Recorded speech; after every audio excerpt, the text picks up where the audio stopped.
Hey everyone, today I'm breaking down the top 5 collagen powders of the year and why the number 1 pick is helping.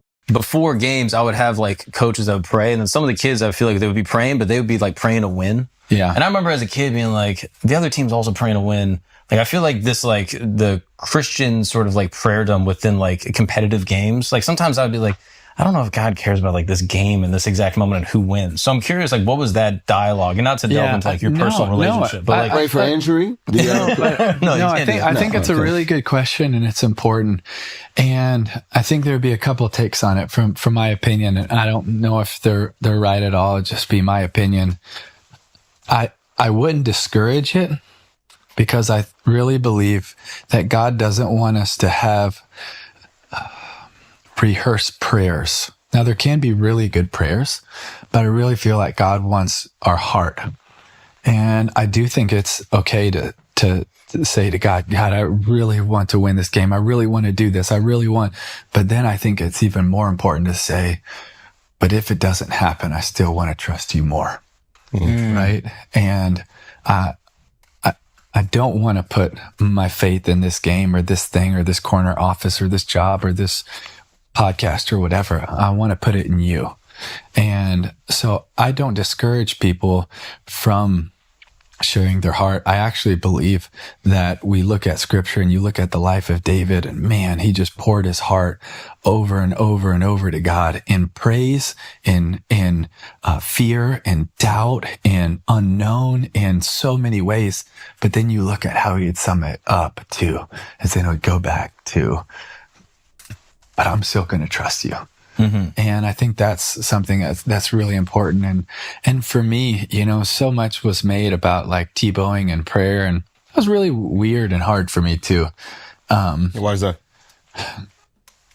When it's weird that something that's really important is also just a meme. Some people do it to support you, and some people do it because it's about prayer. You had one of the first social media memes ever with Tebowing. I still have so many people to this day all over the world in all countries that would be like, hey, I want to show you this picture of my kids Tebowing. And I'm like, it's just, I'm like, yay. Yeah. I don't know. How do you reductive? No, I don't know. I don't even know how to process it. Part of me says, man, I'm grateful prayers being talked about. Like, I think that's a good thing. It's awesome. Absolutely. But then, man, you just don't want it to be about me. Oh, that's interesting. So you battle with this idea that people are, now deifying might be the wrong word, but they're like placing you on a pedestal when the whole point of you doing it is to put Jesus on the pedestal. Well, yes, it is. A couple of thoughts to that. One, it wasn't something that I started in college or the NFL. I've done it, I think, every game since my sophomore year of high school. Yeah. It's not a dance move that you're putting on for attention. But it was also something that I needed to do because I know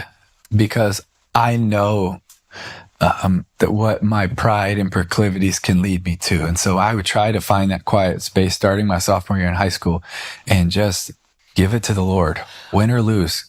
God, let me trust you. Let me love you more than this game. Can I ask what that means? What your pride and proclivities would lead you to? Yeah, just that I wouldn't make it, that when I was mentioning before, what's on the top, what's on the throne. Yeah. Like, cause if you ask me, I could give you the right answer. Right. But if you cut me open, you could really see what's on the throne of your heart. Yeah. Is it what you say? Mm-hmm. Oh, dude, that's great. Too many days it just wasn't. So this idea. And that's just trying to be very honest with you. So you go, you score a touchdown, and like the knee-jerk primal instinctual reaction might be to like have this crazy celebration. There might be like arrogance and pride.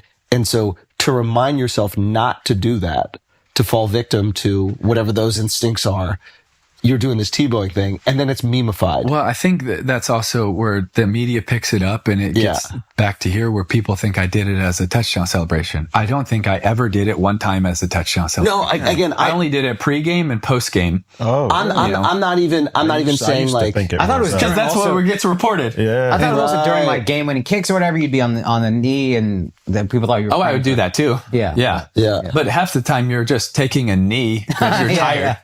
Yeah. Like, Wait, that's interesting. So it never happened after like a touchdown I celebration. don't think so. No, Maybe after never. the game ended, at the end of a game, and Yeah. we end the game as a touchdown, maybe. But Yeah. it wasn't like a celebration. Yeah, I never saw It's not a celebration. I understand what you're saying. yeah. I think you communicated it well. How have you dealt with the world where there's 1,000 different versions of you? That's a good question. Did you feel the need to like correct them? Do you ignore it? Good question. I want to ask you, how do you want people to actually see you? But I can answer the question first if you want me to. I can answer that. I think after having a kid, I cared a lot less about how the world sees me. I think before that, I really kind of defined myself by like my work. And that was like my identity. And like, as long as these things were going well, then and the way that people Also put my identity and stuff far too often. Yeah. I have to battle it. I would say that probably one of the areas that I want to always correct is when people put me on a pedestal. One of the first things that I say is that I don't ever deserve to be on that pedestal. I always want to try to take myself off and put Jesus on the pedestal. Because if people watch or look at me long enough, I will let them down. And is it a fear of letting them down? Well, fear is part, but it's also, I am, sometimes because of the media and the hype of certain things and whatever, it's just like, well, you're this or this or this, and you're praying and you're this. And it's like, no, man, I'm a screw up that is just, that I'm a screw up that gets so funny you say that. Like, if you look at, so I'll give you an example. When, for my freshman year at the University of Florida, for home games, we'd get on the bus and we'd drive to the stadium. Our stadium's called the Swamp, and we would get out about 100-ish yards away, and we would walk down something called the Gator Walk. And for a average game, 10, 15,000, bigger game, 20, 25,000. Like, it gets you ready to go. Yeah. And first couple times it was awesome. But then, man, when I started walking down it after the first few weeks and stuff's going good and we're winning and I'm playing, and there'd be people that would be wearing my jersey, and I'd have these thoughts and these voices in my head of, oh, you're somebody now.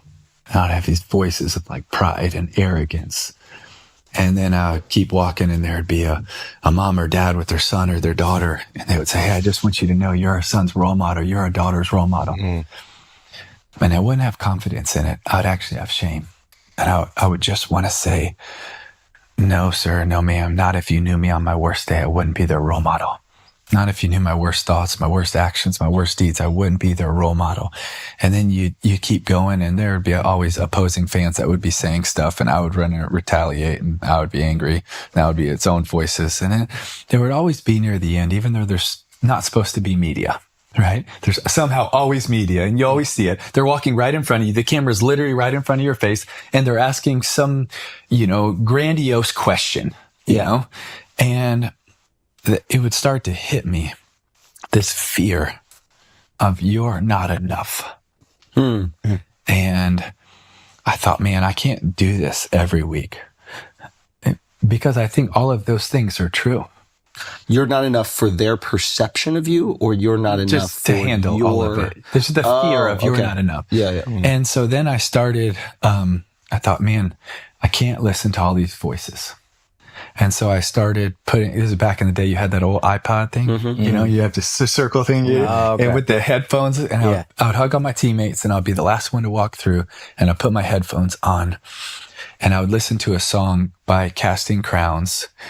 You've heard Casting Crowns? Yeah. And, they had a song called The Voice of Truth, and I try to remember the lyrics, but it would say, the voice of truth tells me a different story. The voice of truth says, do not be afraid. The voice of truth says, this is for my glory. Out of all the voices calling out to me, I will choose to listen and believe the voice of truth. And for me, the voice of truth is God, God's word, and God's promises that, yes, I am a sinner, but I'm saved by grace. I'm no longer defined by my scars. I'm defined by his. And I'm more more than a conqueror through him who loved me. And yes, I have fallen short, but Jesus didn't fall short on my behalf. And so I get to hold on to his promises, because although those things are true, that I have thoughts of arrogance and all of these areas I fall short, that's no longer my identity is in those things. That's no longer how I'm defined. That is not how God sees me. And so I get to hold on to those promises and remember the voice of truth. And then I get to meditate on the voice of truth.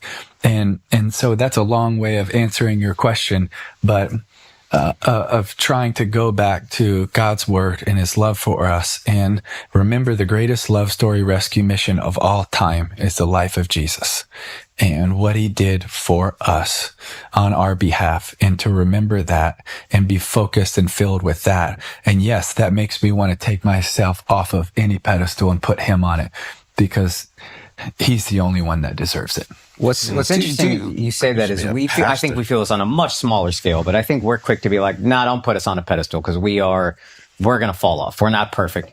But what's interesting, I think, is when I'm hearing you say it, I'm like, nobody expects you to be perfect. They just think the way you live, even as a flawed person, is worth admiring. Well, I appreciate that. And I do think that there's an expectation for perfection sometimes. I think sometimes unfairly so. Both are right, but I also think it's that's not Christianity, though. This is I think it's so important, because it's just not shared enough. How would I paint the picture? So many times we talk about Christianity like it's a museum for good people, and it's not. It is a hospital for the broken. Yeah. Period. It is not this place where, hey, you're pretty good, so you're welcome. Yeah. That's not Christianity.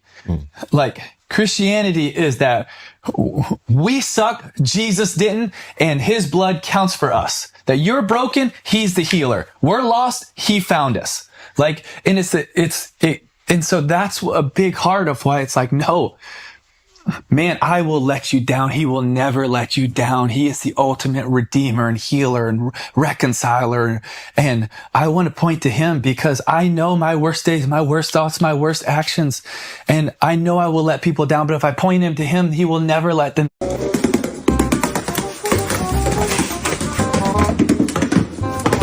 down. So while I'm listening to you talk about this, and your reluctance to, I don't want to say like build yourself up, but sometimes, in a competitive moment, I mean, I've never competed on anything at your level, but there's this except in Padel. Just Padel. I'm working you. It's not even close. I'll be the Patriots. You're going to call me the Patriots every time we play Padel. Do you like deflate the pedal sometimes? He got it. He's good. Okay. So there's something happening as you're speaking, and you're basically, I don't want to say like deflating your own ego. Maybe you would say that that's a fair thing. But sometimes in order to achieve great things, people believe that you need to almost fill yourself up with these lies to cover the doubt that you might feel. What lies? Not lies, but like, I'm unstoppable. I'm unstoppable. I can do this. I'm going to go out there. We're going to be victorious, because you have these voices in your head, not you. One has these voices in your head like, what if we don't do it? What if we lose? And it's like, you're basically trying to build yourself up, because there's a million different voices telling you why you're not good.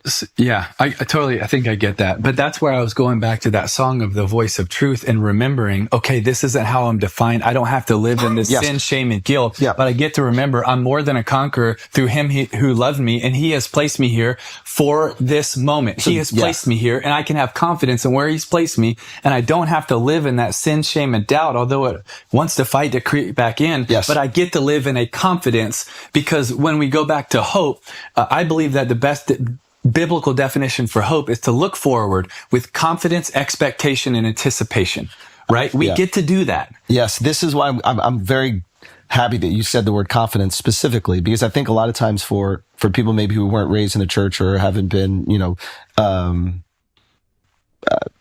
like, devout Christians, right? There is this version where maybe some of us are seeing you, what we would say, maybe like harp on the things that are quote unquote wrong about you, or like sins, right? And what we don't realize is that you can accept those things about yourself because Jesus has already died for them. when you don't add that other component, there's a hyperfixation on all the bad things that you do consistently. And I think to somebody on the outside, they might go like, how could you have confidence if you're constantly tearing yourself down with all these bad things? But true belief that somebody else bears the consequence or has already bear the consequences for those things, man, what a weight off your shoulders, like to be able to confront the things that you struggle with every single day, knowing that you're forgiven for them. And that you're trying to pursue life where you're not afraid of them. You're not lying to yourself constantly. Yeah, you're not chained. You're not shackled by them. But you're still walking this journey out, trying to grow and improve day by day. And you take steps back, and then you try to take a few more forward, and you grow again, knowing that salvation doesn't come from our works; it comes from His finished work. But that in a way to try to grow closer to Him, love people, love well, you try to improve every day.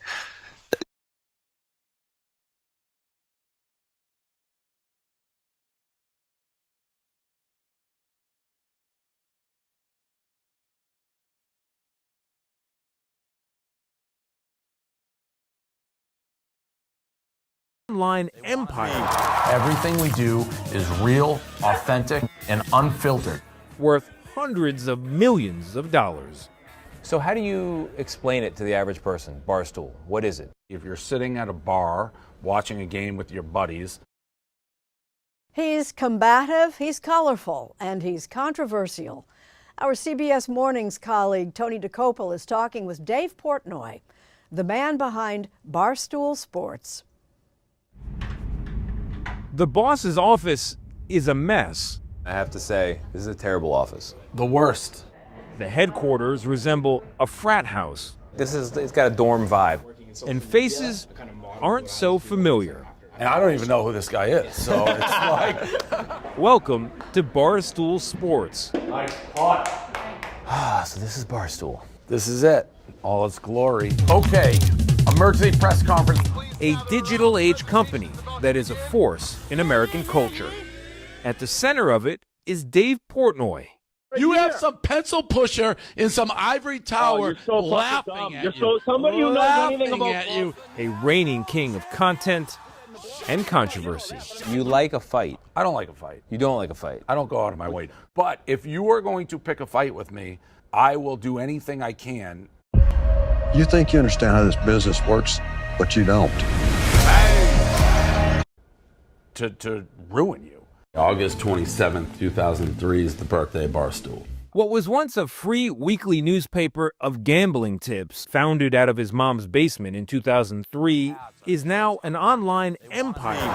Everything we do is real, authentic, and unfiltered. Worth hundreds of millions of dollars. So how do you explain it to the average person? Barstool, what is it? If you're sitting at a bar watching a game with your buddies, anything you would talk about, that's what we're recording, how people interact with each other normally. And that's really what it is.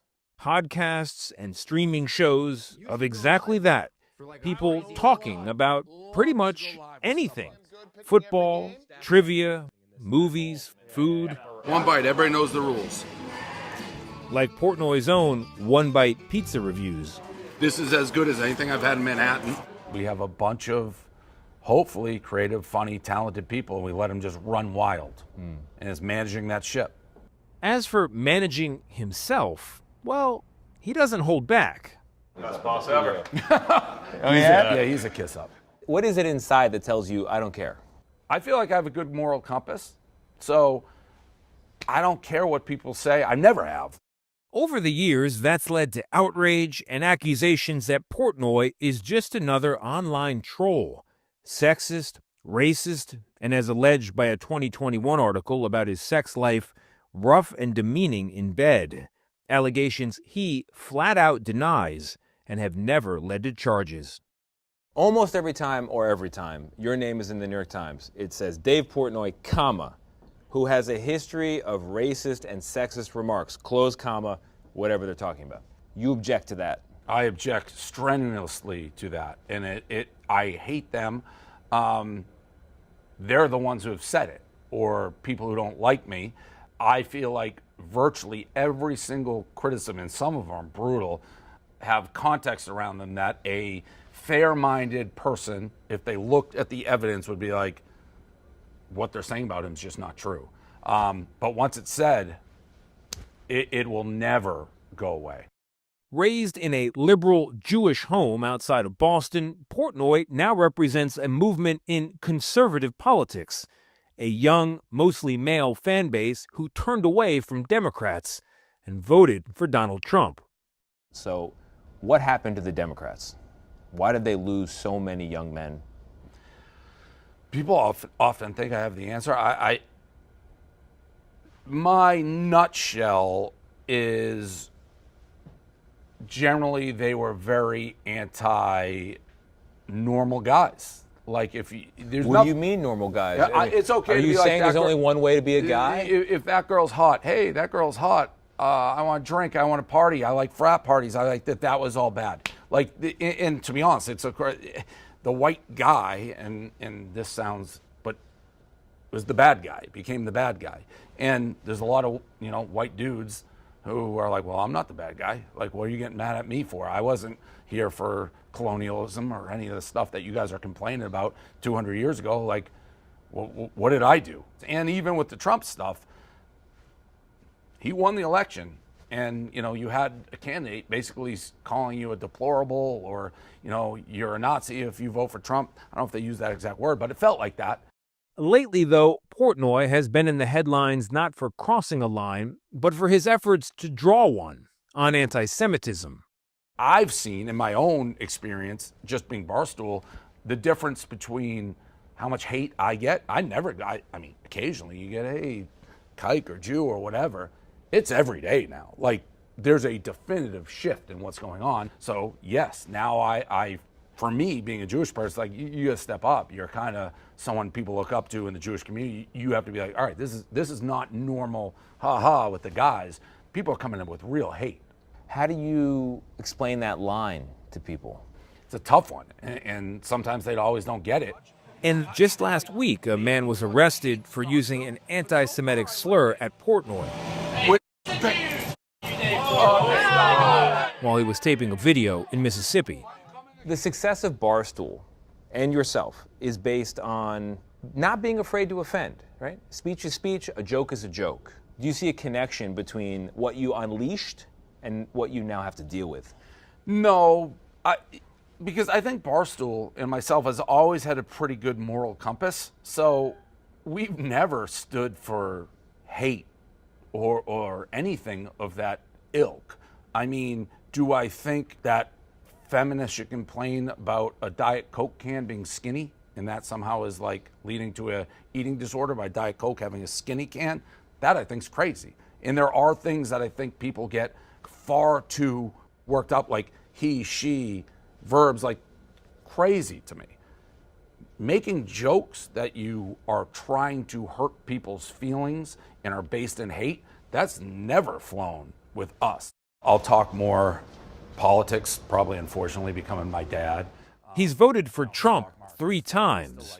Still, Portnoy, who supports abortion rights, says these days he's disgusted by politics. I mean, who the heck would want to get into politics anyways? Like, people always ask me that. It's like, what, are you crazy? You can get more done as a private citizen. Everyone just hates your guts. And I don't know why half these people, I feel like it gets the worst candidates, period. 99% of politicians are scumbags. But, you look at what happened to Charlie Kirk. Serious stuff. Like, I don't want that in my life. It's at that level, okay. Well, if you get into politics, yeah. Like if that's what you're doing. Look, I just met with Governor Shapiro. He had his house burned down. Shapiro, somebody tried to kill Trump. Charlie Kirk assassinated. Pelosi's husband. I mean, I like my life. Portnoy is legally separated and has no plans for kids. He does give back, boosting small businesses all over the country with his pizza reviews. This is good pizza. And with the tens of millions of dollars he raised for them during the pandemic. Can I hug you? Yeah, hug it out. But at 48, he doesn't trust much of anything, including the media, which made me wonder. Why say yes to an interview like this? It was primarily because I loved the show. And even on the way over here, I'm like, if this turns into a hit piece on me, which happens a lot with reporters, and it's like, oh, that stunk. I think it'd still be worth it to be on CBS Sunday Morning. It's just part of, if you love a show, you want to be part of it. Now, if it turns ugly, I'll probably hate the show after, but at least I'll be on it.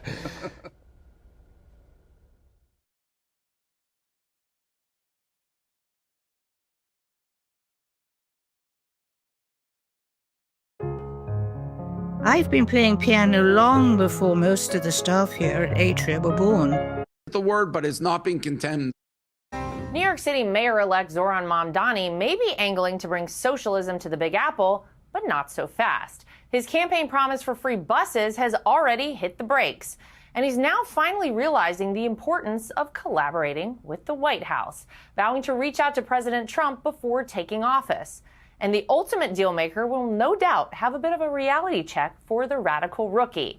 As businesses flee the Big Apple post-election, including Barstool Sports founder Dave Portnoy, who's weighing moving his company out of New York City. Dave joins me now to talk all about it. Dave, welcome back to the show. Listen, Mamdani's officially going to be the next mayor of New York City, as horrific as that is. You have said that you can't stand the thought of that. Talk about why this is the time you have finally considered potentially moving Barstool Sports out of New York City. Yeah, and I should clarify, I don't live in New York City anymore. I moved out during COVID and stayed down in Florida, so I don't personally live there. I am a capitalist by nature. I'm an entrepreneur by nature. I think it's good to value hard work and the desire to become rich. All that I think is very American qualities that I value. So I think he's the opposite of that. And he doesn't believe in any of those things. I did say I would consider it. I also said in the same breath, we have about 350 employees, and I don't know how the employees in my office vote. Some of them for sure could have voted for Mamdani. So I wouldn't move it because I feel bad for people in our company who have chosen where they live and what they want to do based on where our office is. So just because of how I personally feel, not yet. I won't move it. Something drastic would have to happen. And to be honest, I'm curious, as you started this this segment, what can he actually do? What oversight is there? How much can the mayor of New York actually accomplish without collaboration? And I don't know. I'll wait and see. But a lot of the plans he says he wanted to do, I don't know if he'll be able to enact. Yeah, and a lot of this comes down to a business decision, right? We know that if things do start to get bad, Dave, then, the people who can leave and the businesses who can leave will actually do that. There is another factor, though, that is afoot. We've watched in horror as anti-Semitism has seemed to kind of spread across this country over the past several years. One of kind of the centers of that has been New York City. People are wondering where things are going on this front, but I want everybody to take a look because you, Dave, just had an experience with a run-in with anti-Semitism yourself. Watch this. Come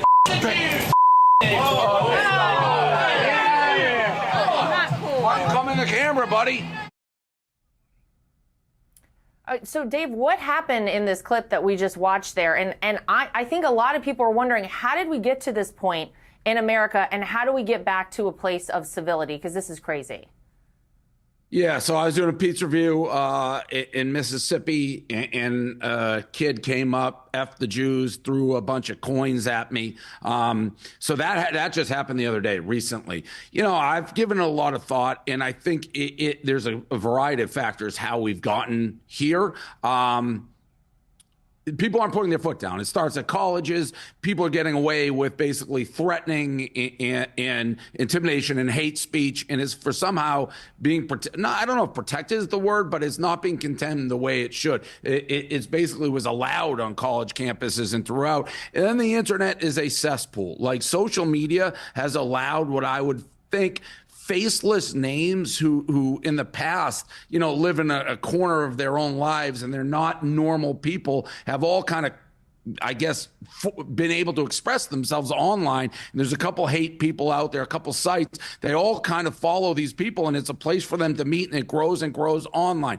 I will say what I find out in this Mississippi pizza review, the actual people in public were mortified. That was super uplifting. Like, it wasn't like a bunch of people were like, yeah, this kid's right. Everybody was screaming at that kid. Everybody apologized to me all weekend. I didn't want apologies. I want outrage that this is happening. But, you know, I get it every single day on whether it's X or Instagram or whatever, DMs. You know what all these people have in common? They cover their face. They're not real people. And it's hard not to pay attention to it, but this new social media really plays a huge factor in they can kind of validate themselves. Like in the past, where did these people go? You didn't do out in public. They had nobody to talk to, but it's almost like they're forming these little groups online and it's an echo chamber where they think it's okay. So it's nuts. I mean, you look at this kid who threw this at me, which I knew there was a GoFundMe for him. So on November 11th, I worked super closely with Tunnel for Towers. So I'm raising money for veterans, our heroes, first responders. I'm going to Tunnel Towers event December 5th in New York City. I'm going to present them a check, minimum $1 million. These people are raising money for that kid. It's like, just shows you how stupid. Imagine living in this country and being like, I'm going to donate to this jerk instead of donating to like veterans. It's just, that's how stupid people are and how out of whack people are. Like, there's actually a GoFundMe, and unfortunately I knew it. I said this kid will have a GoFundMe and they'll raise some money, and there's people making their living on hate, basically online, and there's a lot of people out there who don't like their lives, don't like what they're doing, and it's a reason for them to get up in the morning just to hate for no reason at all. Yeah, you're right. All these people do have in common, Dave. They like to hide behind a screen. Believe me, we know all about that. We've all experienced something similar. But when it comes to anti-Semitism, look, there's peace in the Middle East, right? Thank you, President Trump, for that. Do you feel like this is a time where you should see politicians like the Mamdanis of the world, who at one time said things like globalize the Intifada? Is this a time when we should see them stand up and put their foot down and say, enough is enough, we have to stop this hate, we have to stop this anti-Semitism? Yeah, 100%. And a guy like Mamdani will say one thing and then do the other. Like, he will say, like, we want everybody to be safe in the city, but then some of his actions don't seem to follow it up. Like, why can't you say, you know, it's bad to say globalize the Intifada? Why can't you say it's bad? Like, people are praising Hamas. There's people wearing masks and all the street. Condemn them loudly and say there's no place for it. This is the United States. Instead, he kind of, you know, he goes back and forth on it. And he has a long history. With Mamdani, one of my things, I pay attention to what you do in the long run, not just when you're running for mayor. I'm from Boston. The Boston Marathon bombings happened when I was there. You go back, he was one of the first people to actually ask whether the police read the Miranda rights correctly to the terrorists when they were found in a boat. Is that really your first thought 5 minutes in? Like, to me, it shouldn't be. And it's consistent. His dad said he thinks suicide bombings is basically a way to get something accomplished. It's just one thing after another, and it goes all the way with Hamas, where I feel like his first reaction to October 7th wasn't necessarily sympathy. It's to start attacking Israel after a terrorist attack. So all those things add up and make me, yeah, you can say I want everyone to be safe, but your actions throughout time, to me, tell a very different story, and maybe your words don't, like, you know, own or match up with what you say now. Yeah. Yeah. Well, listen, Dave, time will tell, right? We're all paying attention. We're all hoping for the best, but I think bracing for the worst in New York. And we really appreciate you always staying on top of things and speaking your mind and being honest. And thank you for sharing some thoughts with us tonight. We appreciate it. Yeah, happy to be here. All right. Thank you so much. Hey, Sean Hannity here. Hey, click here to subscribe to Fox News YouTube page.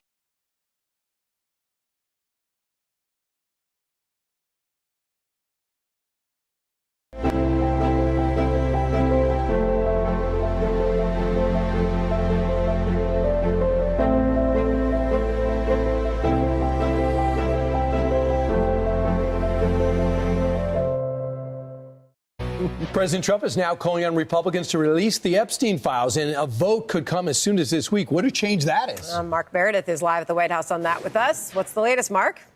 Sandra, Brian, and Lawrence, it is a big U-turn for President Trump. He is now encouraging House Republicans to vote this upcoming bill in the House, which would basically compel the Department of Justice to release its files on the convicted sex offender Jeffrey Epstein, who died in prison back in 2019. Let me show you the post on Truth Social overnight. The president saying House Republicans should vote to release the files because we have nothing to hide and it's time to move on from this Democrat hoax perpetuated by radical left lunatics in order to deflect from the great success of the Republican Party. Trump added, let's start talking about the party's record-setting achievements and not fall into the Epstein trap, which is actually a curse on the Democrats, not us. Now, the president has repeatedly called this Epstein probe, which has gained steam on Capitol Hill, even in just recent days, a hoax. We heard from House Speaker Mike Johnson over the weekend, who says this is all about politics, not transparency. Remember, the Biden DOJ had every one of these files in their possession for 4 years, and neither Hakeem Jeffries or Ro Khanna or Thomas Massie or any of them ever said a word about it. President Trump has clean hands. He's not worried about it. I talk to him all the time. He has nothing to do with this. He's frustrated that they're turning it into a political issue, and it's not surprising because the Democrats have nothing else to talk about. Perhaps one of the most dramatic moments we've seen in the past 48 hours or so is Congresswoman Marjorie Taylor Greene of Georgia, who is a staunch supporter of the president, who has been out there publicly saying she wants to see these documents released and she's going to vote in favor of it. She and Trump are now in a war of words with each other, and he is being very critical of her, saying basically he doesn't want to see her in Congress anymore. He's not going to endorse her. He also said that the threats that she's getting, that he does not believe public safety is a risk for her. She says she's gotten a lot of threats from coming out in support of this. But Sandra, Brian, and Lawrence, there, I think, is another X factor in all of this going to happen. So the House will vote on whether or not to release the files. All indications are the votes will be there. It kicks it over to the Senate. We don't know what the Senate is going to do, whether or not it would actually get a vote there. And then there's always the possibility of a presidential veto, which would kick this issue back to Congress. And we'll see if the president has any more to say on the timeline of how that could happen when he speaks a little bit later on today. Lawrence, Brian, and Sandra. Thanks so much. Mark. And the key is, just so you know, part of the reason why they didn't want to throw this out is because he was hanging out with the rich, the famous for 10, 15, 20 years, other country leaders. And if their name pops up in this, even if they were totally innocent, they're going to say, well, you're part of the Epstein files. So that was part of it. It's out. It's going to be out. And then it's just do you think it will be, though? I mean, the Senate might not. Yeah, the Senate, if the president tells the Senate to do it, they'll do it, I guess. Want even more Fox News on YouTube? Become a Fox News Patriot today. Click join to find out how.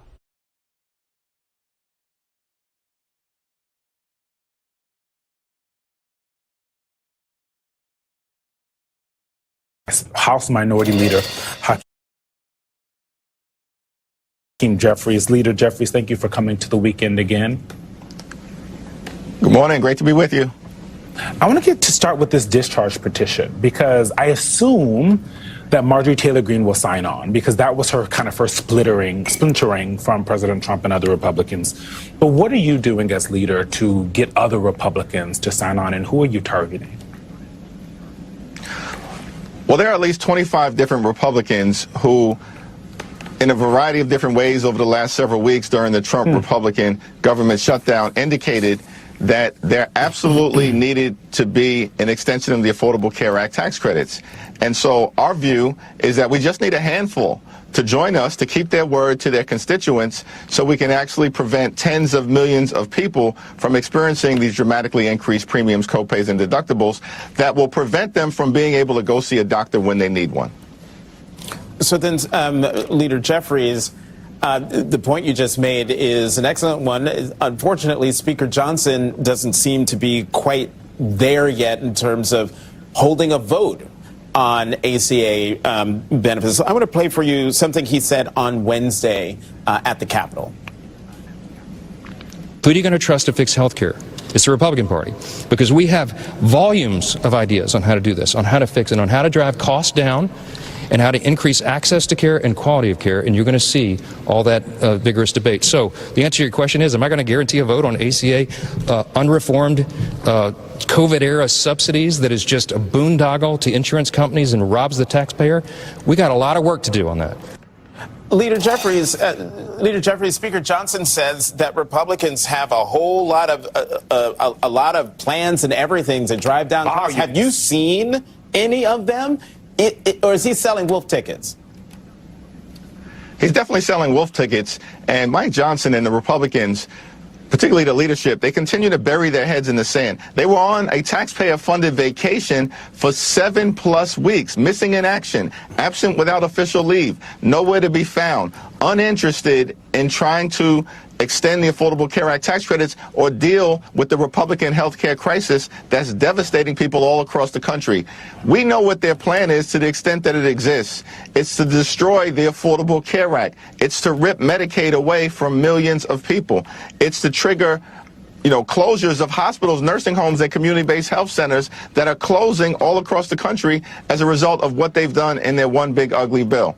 And Jonathan, this is the same group of people who have tried to repeal the Affordable Care Act more than 70 different times over the last 15 years. These people are obsessed with ripping health care away from the American people, which is why we're going to go around them in terms of this discharge petition effort to extend the Affordable Care Act tax credits for 3 years, just like we're going around them now to trigger a vote to release the Jeffrey Epstein files.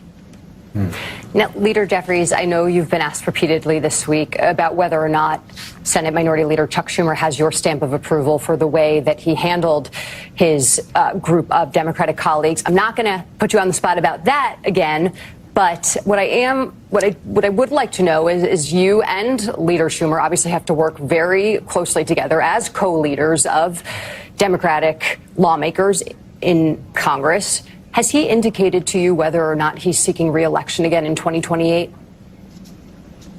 No, we haven't had a conversation about that. Our conversation right now is focused on making sure that we can successfully move legislation in the House and in the Senate to deal with this vicious Republican health care crisis. I know in the Senate, there's a vote that will be planned over the next few weeks. We want to make sure that that vote is successful. And in the House, our view is that we want to continue to drive home the issues of importance to the American people, lower the high cost of living, deal with the affordability crisis. And this is a situation where Donald Trump and Republicans lied to the American people repeatedly last year when they said they were going to lower costs.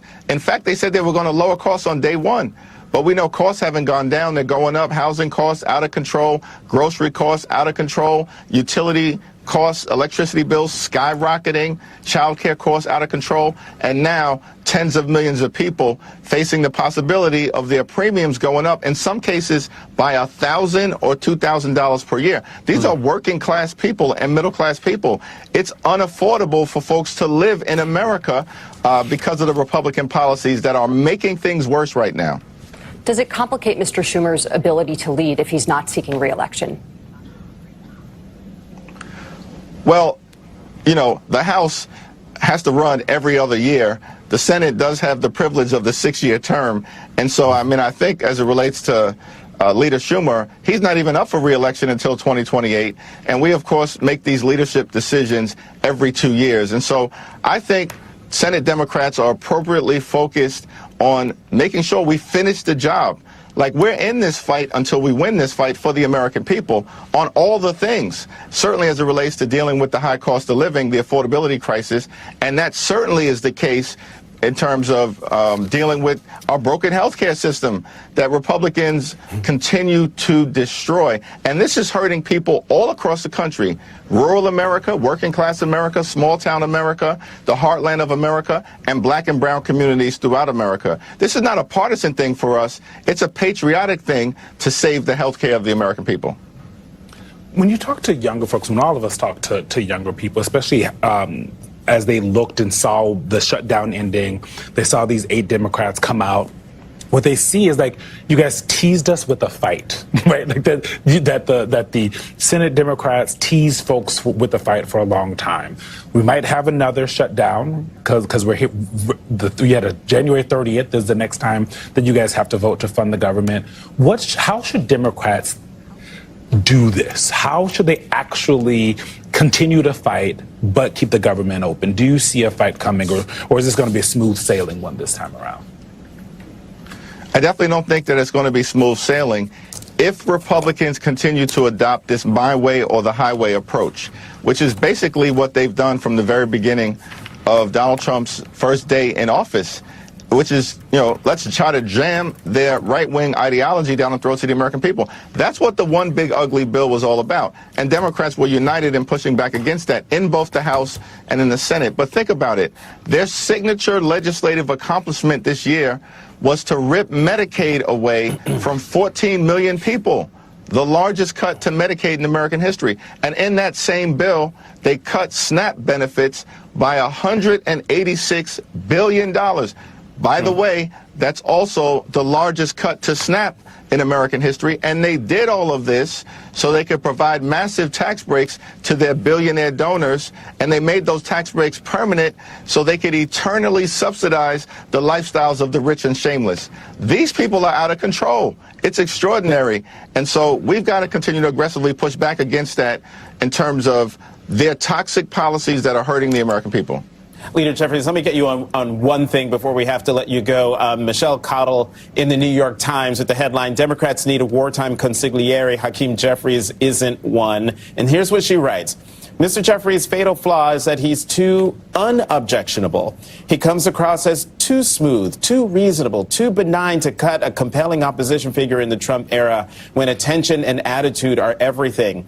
To grip the imagination of his political allies and opponents, the minority leader needs to find a way to be less even-keeled, maybe even a bit of a jerk.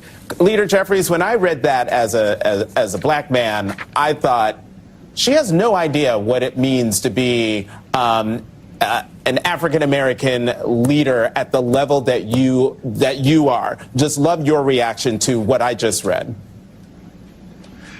Yeah, you know, I've heard from outraged people all across the country, particularly African Americans, in terms of her assessment.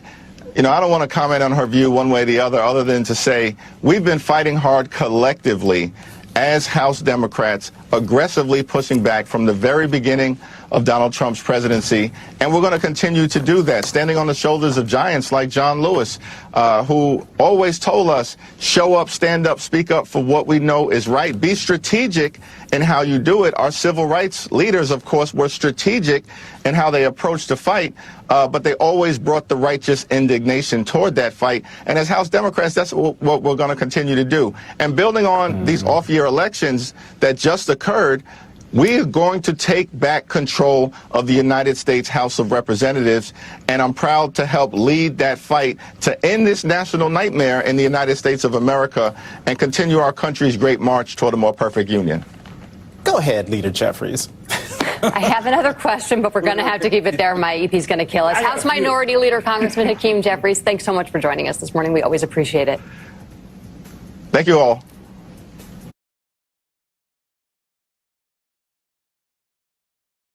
Thank you very much. Joining us now.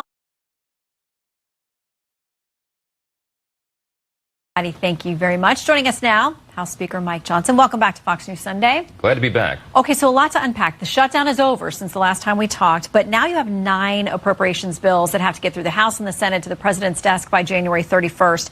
On Friday, the Washington Examiner crunched the numbers. They said this: beginning Thursday, there are 57 weekdays until January 31st, but the House is only set to be in session for another 17 days, with the Senate in session for 20 days for the remainder of 2025. So in this environment, how in the world do you get 9 of the more complex bills done with 17 to 20 work days? Well, the good news is our appropriators in the House and the Senate in bipartisan fashion have been working on appropriations bills, the whole year. So they're virtually done. There's a little disagreement between the Senate and House versions of some of the bills.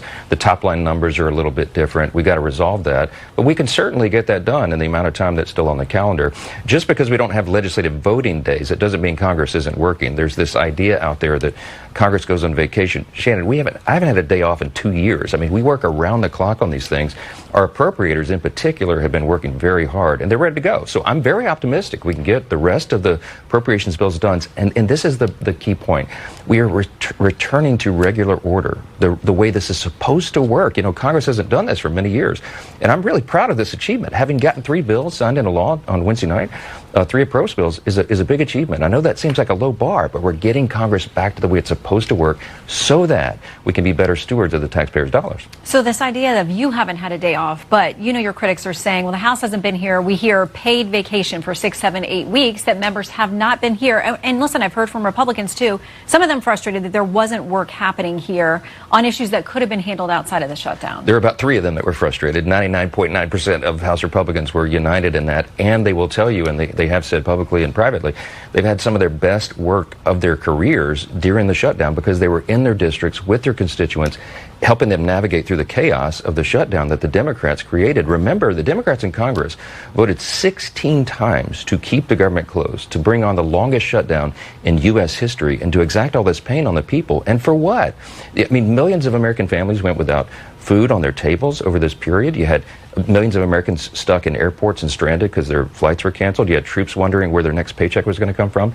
And it was all for naught. They got nothing out of it. And I think that's why you see the backlash against the Democrat leadership, because we tried to talk them out of that and we couldn't. Well, speaking of the appropriators, let's talk about one of them, House Democrat Rosa DeLauro. She's the ranking member of House Appropriations. Here's how she describes the situation. She says President Trump and Russ Vought's illegal stealing of funds from American communities has made it difficult to reach any appropriations agreement. Those challenges are compounded by Senate Republicans' decision to secretly insert language into the legislative branch bill that would aid what she calls January 6th insurrectionists. We'll get to that separately, but it does not sound like she's going to be an easy sell on the remaining 9 bills. It doesn't sound like she'll be an easy sell, but we're going to have to get together in bipartisan fashion and do it. I understand that Democrats are very upset that the White House and this administration have used their rescission power. That's a power that every president has. It's part of the system. And they have a fiscal responsibility, a stewardship obligation to do that. If you see that funds are being misused or being wasted with fraud, waste, abuse, then the administration is supposed to take action and request of Congress to claw back the funding, because that's not what Congress should ever intend. And that's what we've done here, and Republicans do it better than Democrats, and that's why some of them are upset about it. Okay, so let's talk about that reference she made to January 6th insurrectionists. It sounds like the reference is to a number of senators. There was this portion tucked into their package that they passed that would allow $500,000 payment if a senator finds that federal law enforcement has gotten their electronic data and didn't notify them. I know you had a conversation with Majority Leader Thune about that. How did that go? And what action is the House taking to potentially override that? Well, as you know, we were surprised by that provision being dropped into the clean CR at the last moment. I was kind of frustrated by it. I said that publicly. But I have since talked to Leader Thune and the senators who were involved in that, and their motivation was pure. What they were trying to do is put teeth into the provision of law that prevents these abuses, like Jack Smith and these rogue prosecutors who weaponize the DOJ to go after political enemies. That's what they did here. There ought to be a penalty for that so that we can deter further action like that in the future. That's what they were after. But the optics of it weren't great because it looked like retroactivity and they'd be able to pay themselves for something they endured. Many of them had to come out of pocket for attorney's fees and stuff to defend themselves.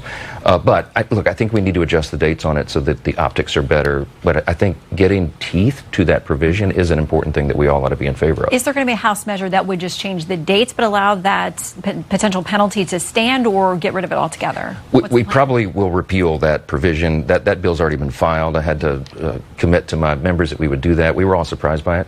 But I've talked to the senators about something that's more meaningful and reasonable, and I think we can all get together on the same page. Okay, so the Senate has promised to vote on extending the Obamacare subsidies. That was the main problem with most Democrats and why they didn't want to move forward with reopening the government. GOP Congressman Jeff Van Drew, though, over on the House side, he told NBC News this: not only is it morally bankrupt, it's political suicide for Republicans to let the subsidies expire without an alternative in place. Any scenario in which you put these subsidies, an extension of them, to a vote before they expire on the House side before December 31st? Well, quickly, I would just say to my good dear friend Jeff Van Drew, the moral bankruptcy was the Democrats who wrecked American health care. Remember, in 2010, they created the Unaffordable Care Act. It did exactly the opposite of what they promised. Premiums have risen dramatically since that time, and they're continuing to go up.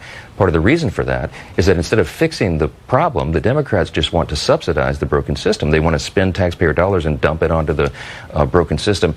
What would be morally correct is for us to fix that. And so Republicans have been working on this, and we have many ideas and proposals that go to the root causes of the dramatic rise in health care. When will we hear those, though? Do we get those before these new premium increases kick in for Americans across the country? Yes. Well, many of these you've heard before, and we've done it. Just this year, July 4th, in the Working Families Tax Cut, the big, beautiful bill, the president signed into law some real innovations. We saved the American taxpayers $185 billion, according to CBO, by some of the changes there. We brought premiums down. But this is what's interesting. We had another provision in that, in the House version of the Working Families Tax Cut that went to the Senate, that would have brought premiums down on average 12.7% across the country. Senate Democrats fought to take that out of the bill, so it didn't make it to the president's desk. We have more ideas like that. There's a lot of ideas that can bring down the cost of health care, increase quality, increase access to care, and you'll be seeing that rolled out in the next couple of weeks. Remember, we were always planning to do this in October, November, December. Ironically, it's the Democrats who took all that time off the clock by engaging in their shenanigans for political purposes. All right, so the next couple of weeks, we will watch for that. Now, something that's going to happen this week is this vote on the Epstein files. This is with respect to what the DOJ's got, anything about plea deals, settlements, investigations, those kinds of things. But your counterpart, House Minority Leader Hakeem Jeffries, says, despite what you got from the House Oversight Committee this week, you guys are still hiding the ball. Here's what he says. The American people just deserve the truth, the whole truth, and nothing but the truth as it relates to the Epstein files that Donald Trump and his minions made a big deal about for years, but now all of a sudden that they're in office, they're trying to bury this information. And the president has said unequivocally there's nothing there regarding him and pointed out that if Democrats had it, they would have released it by now. So why is there any resistance to releasing any of this information? What can you tell us about scheduling the vote this week? First of all, I have to point out what Hakeem Jeffries just said there is comical. Remember, the Biden DOJ had every one of these files in their possession for 4 years, and neither Hakeem Jeffries or Ro Khanna or Thomas Massie or any of them ever said a word about it. They're doing this to go after President Trump on this theory that he has something to do with it. He does not. The people have already said, Virginia Giuffre, whose name was redacted by the little leaked email that the Democrats put out. They cherry-picked 3 emails out of 20,000 documents to try to imply that the president was guilty, but they took her name out. Why? She's the one who came out and said he had nothing to do with it. President Trump has clean hands. He's not worried about it. I talk to him all the time. He has nothing to do with this. He's frustrated that they're turning it into a political issue, and it's not surprising because the Democrats have nothing else to talk about. What have they accomplished in 10 months? Epstein is their entire game plan. So we're going to take that weapon out of their hand this week. They hit the 218 signature threshold. And you know what I did? I offered it on the floor to pass by unanimous consent, the discharge petition. Guess who objected? The Democrats. If they were really for transparency, if this is really about helping victims and all that, they would not have stopped the passage of the discharge petition. So it'll be on the floor again next week. I suspect there'll be lots of votes that will just get this done and move it on. There's nothing to hide. And the Oversight Committee is releasing far more information than the discharge petition, their little gambit, ever even anticipated. They never even mentioned in the discharge the Epstein estate files, and that is the treasure trove of documents that's given us Epstein's flight logs, his personal records, his financial ledgers, his daily calendar. None of that was anticipated. So the discharge is totally moot. It is a political exercise, and we're going to dispense with that this week. Okay, we'll watch for that vote and as well the votes on the 9 remaining appropriations bills before your birthday, January 30th. Yes, I'm quite sure you don't want another shutdown as a birthday present. No. All right, Mr. Speaker, always good to see you. Thanks for coming in. Thanks. Coming up, we're going to take a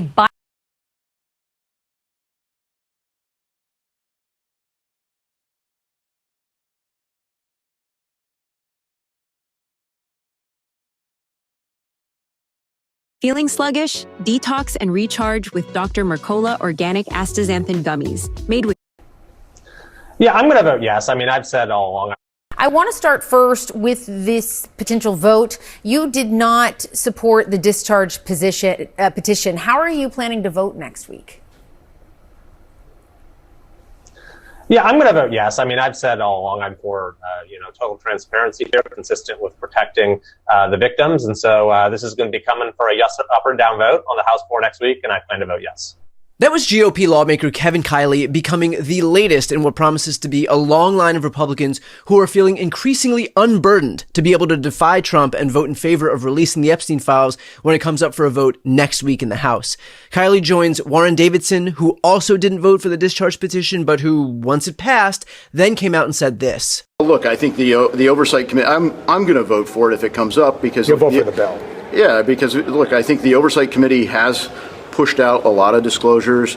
The administration's done a lot. If you look in the UK, they've tried to do something towards Prince Andrew.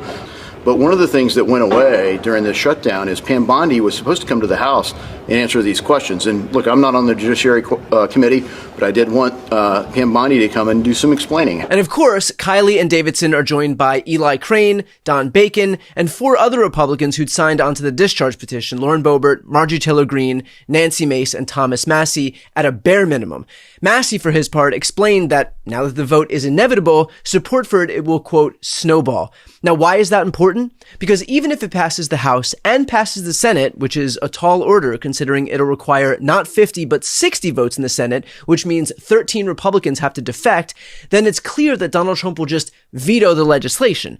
So what's needed here will be a veto-proof majority to override Trump's veto. And that's a point that Massey made here. How many Republicans do you think will vote for this on the floor? Well, I've already had a couple Republicans tell my office privately that they're going to vote for it, and I think that could snowball. The deal for Republicans on this vote is that Trump will protect you if you vote the wrong way. In other words, if you vote to cover up for pedophiles, you've got cover in a Republican primary. But I would remind my colleagues that this vote is going to be on your record for longer than Trump is going to be president. And what are you going to do in 2028 and 2030 when you're in a debate, either with a Republican or a Democrat, and they say, how can we trust you? You covered up for a pedophile back in, 2025. And frankly, Massey's right. These Republicans have been groomed to fear Trump at every turn, but all they're doing is cementing their legacy that they have to shoulder long after Donald Trump is out of office. I discussed that with Pod Save America's John Lovett here. When we look back at the war in Iraq stuff, it became clear after the fact, quite a bit after the fact, that that the people who voted in favor of this thing were on the wrong side of history, and the people who voted against it, few though they may be, or few though there were, they were on the right side of history. And so Massey had kind of alluded to that as it relates to the Epstein files. He basically said there's going to come a point where Trump isn't going to be there to defend you, and so while you're casting your vote on the upcoming discharge petition vote to release the files next week in the House, you have to remember that like Trump won't be on the campaign trail with you and on 2028, 2030, 2032. And so how are you thinking about that in relation to this Epstein situation? Like, do you think that it matters for these people, or is the threat of Trump looming over them and the threat of being the subject of his ire so great that they would ignore the fact that they will be casting a vote basically to run cover for a pedophile ring?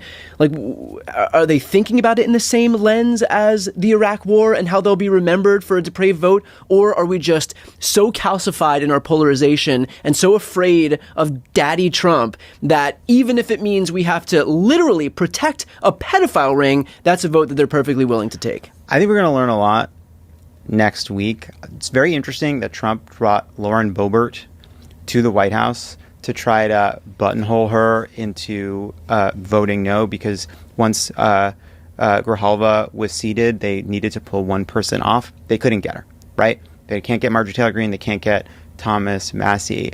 Massey and Khanna did an interview, and they thought the defections could be as high as 30, 40, 50. Some people have estimated that defections could be as high as 100 from the Republicans, which would, by the way, also be a veto-proof majority out of the House, because this would still have to go to the Senate and then go to Trump. It is amazing what a week and a half can do. 2 weeks ago, Trump was joking about never leaving. He's never been more of a lame duck than he is right now. If he can't hold, he's going to lose this vote. That's done.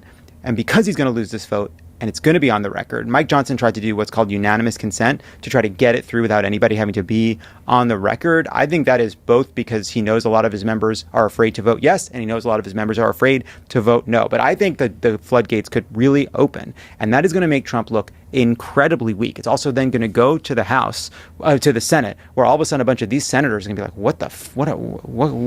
what equity is there for me in voting no on this fucking thing? So I think it really exposes that, it's in a strange way, kind of normal politics, Trump is just not as powerful to these guys. And that's the point Massey's making, right? It's not, yes, these guys don't, history, votes for history. These guys are barely able to think one day ahead. In advance, yeah. And it's been interesting, too, what issues can people break with Trump on? One of them for a long time has been budget, right? That especially in his first term, there were Republicans, House Freedom Caucus members who said, look, they are MAGA all the way through and through, but they won't vote for increasing the deficit. That's an ideological conviction that is deep for them, and I think quite real, as misguided in some ways as I think it is. And that was hard for Trump. He had to navigate that because there were people that were willing to buck him. And it's interesting how Epstein becomes that too, right? Because it almost gets at the deep motivations beneath the right, one of which is a kind of anti-tax, anti-government spirit, and the other is a conspiratorial anti-establishment spirit. And those are things Trump has tried to harness, but it's very dangerous for him to buck it. And this is an issue where clearly, just step all the Imagine a world where your entire accounts receivable process way back. Donald Trump is doing the worst fucking politics on earth for him, which is fighting the release of the Epstein files when everyone thought he was the guy that they were sending to undo the fucking deep state cabal that was protecting Epstein and his powerful friends. Or is it the second worst politics for Trump, which is whatever's in this shit is worse than even this. It is worth what they're doing here, which is so suspicious. Boebert said this. Boebert is like, why are they fucking pushing me so hard against this? It makes me only more sure that we've got to undo, you've got to get this information into the light because it sure reeks of a conspiracy. And it's like, Lauren, babe, I'm with you.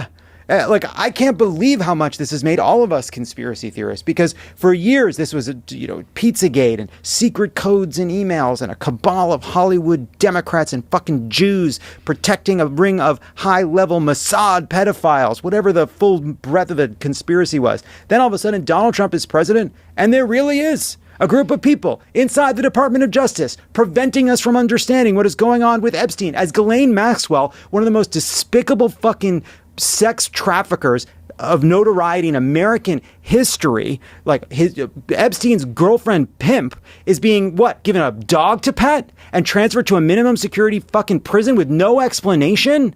Are you kidding me? Dodd Blanche goes and interviews her and does a softball interview that these emails now clearly make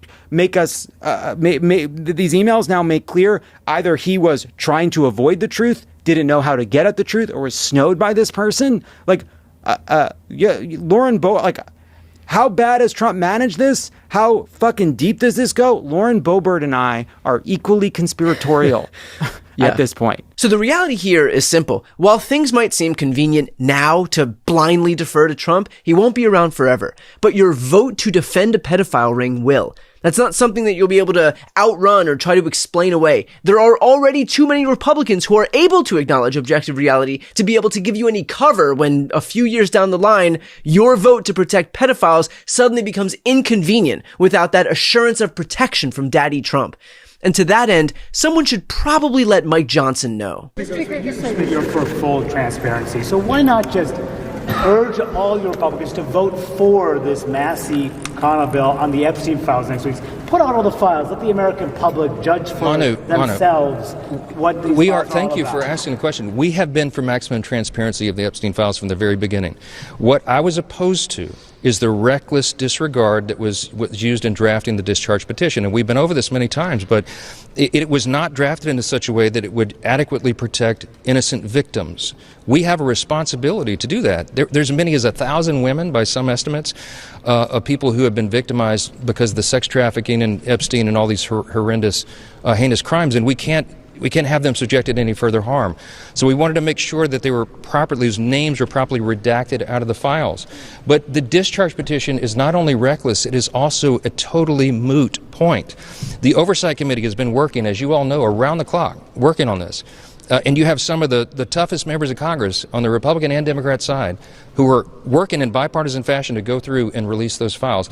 As we stand here tonight, I think we're up to over 50,000 pages of records that are out in the open. You can go online tonight if you're at home and go through it yourself. First of all, regarding the files released by the Oversight Committee, 97% of them have already been released to the public. James Comer is just releasing what we've already seen and then relying on hacks like Mike Johnson to pretend that it's some huge victory for transparency. And yes, the emails that make news are from the Epstein estate. Guess what? Those files in the estate are already in the DOJ's Epstein files, along with hundreds of thousands of other documents. We would be able to see all of it if it wasn't being suppressed by this administration and their loyal allies. And finally, give me a break on this idea that Mike Johnson would definitely, totally love to release the files if but for his insistence that the victims be protected. The reality is that the bill specifically allows for exemptions to protect victims' identities and to ensure ongoing investigations aren't compromised. But that's inconvenient for Mike Johnson to admit, so instead, he'll stand up there and pretend that he's suddenly concerned for the same victims while he spent the last 2 months protecting the perpetrators of their crimes. And look, if that's what Mike Johnson wants to do with his legacy, that's his prerogative. I personally would not want to be remembered as the guy who orchestrated a pedophile ring cover-up in the house for 2 months or more. But then again, I also wouldn't want to be the guy whose son gets notified when he looks at porn, and yet that hasn't stopped Mike Johnson either. But while Johnson's legacy is cemented by virtue of what he's choosing to do, it's not too late for everybody else in the GOP to get on the right side of history. The side of history that their own party ran on during the campaign. Everybody in politics has a vice that's much worse than alcoholism, is the way that I put it. But we release the list. Seriously, we need to release the Epstein list. That is an important thing.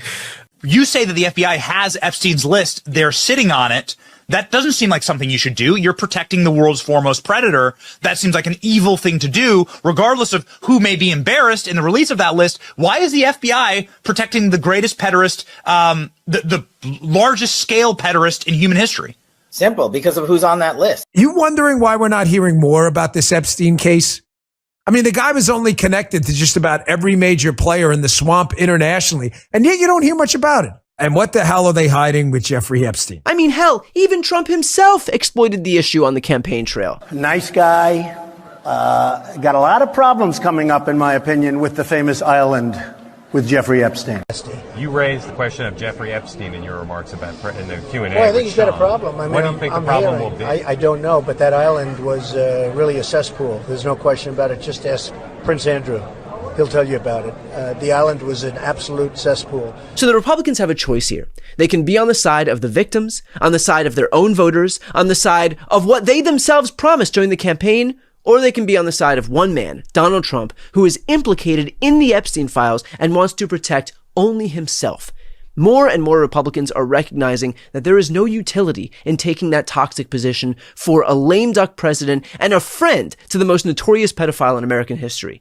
And now that the dam is breaking, I hope the rest of these Republicans choose to be on the right side of history.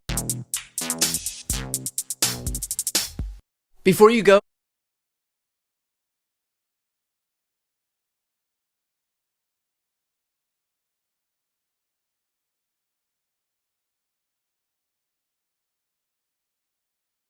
Kuru has a patented heel design that helps relieve all types of foot pain and looks awesome. It's all come down to the Epstein.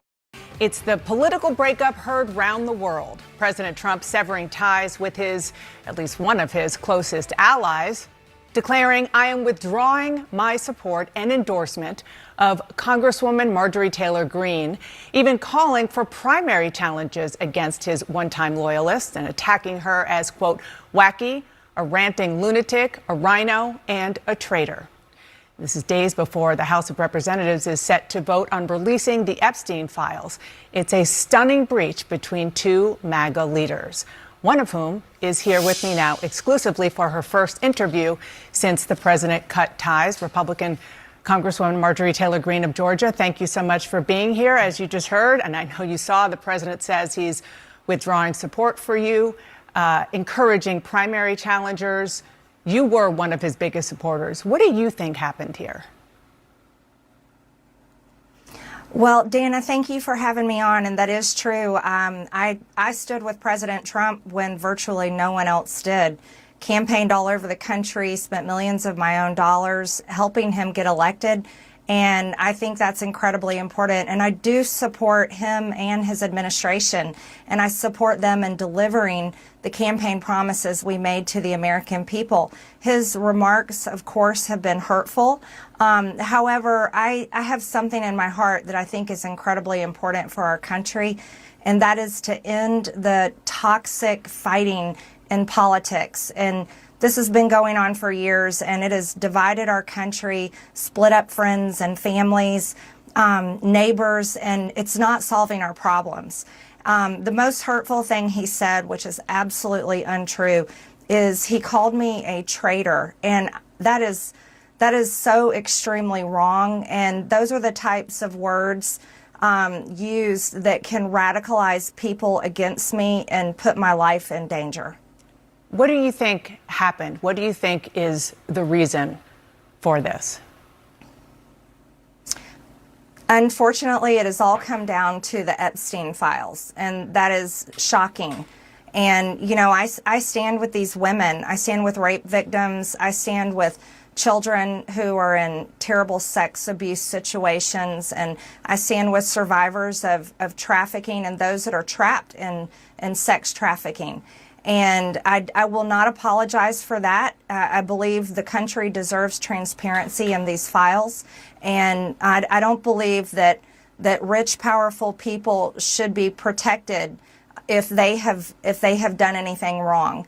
And so I'm standing with the women, and I will continue to do my small part to get the files released. You said on X yesterday, quote, "It's astonishing really how hard he's fighting to stop the Epstein files from coming out, and that it really makes you wonder what is in those files."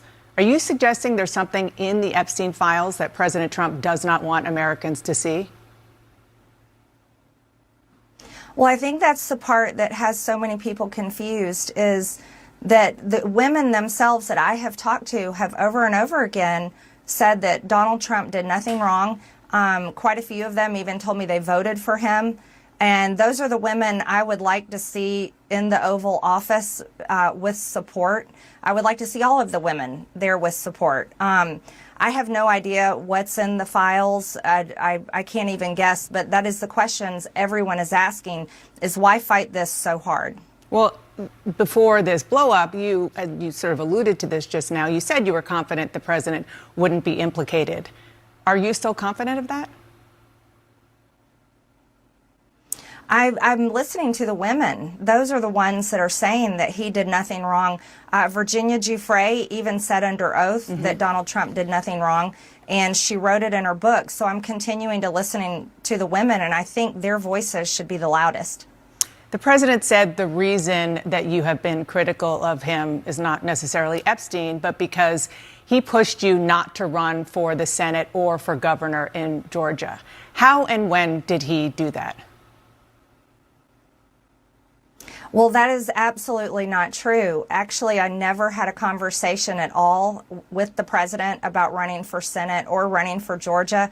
And those were decisions I came to on my own, that I don't want to have anything to do with the Senate. I think the past 2 months of the government shutdown should have shown America exactly why I would never want to be there. I think it's a very broken institution that serves the uniparty and doesn't serve the American people and how they vote. And I decided that I didn't want to run for governor this cycle either. I very much want to do the job that I'm in. Everyone else says I'm running for something, but all I want to do is serve Georgia's 14th district, and I'm very grateful for that opportunity. So he said it pretty explicitly. Are you saying he's lying, or did he at least get that message to somebody on your political team instead?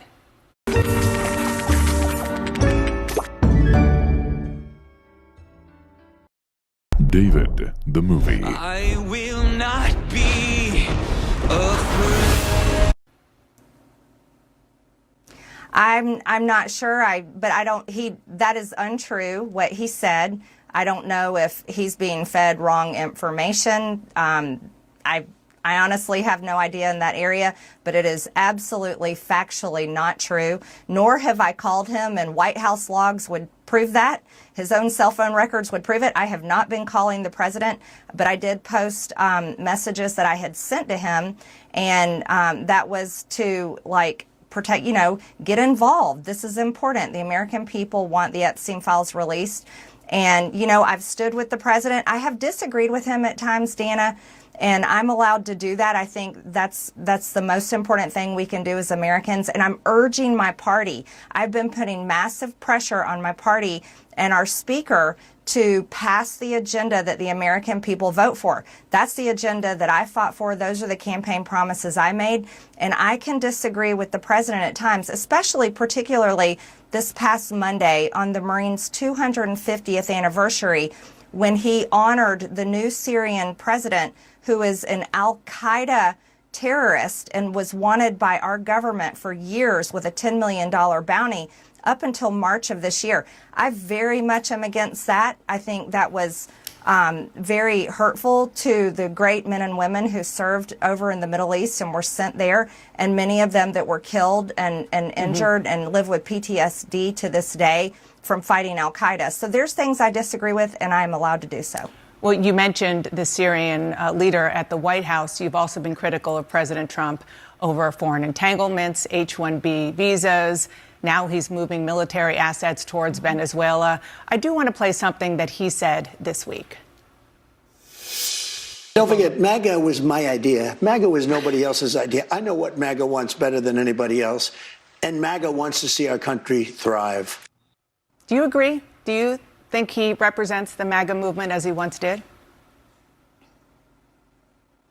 Well, what the American people voted for with MAGA was to put the American people first and stop sending foreign aid and stop being involved in foreign wars. They very much deserve to be put first.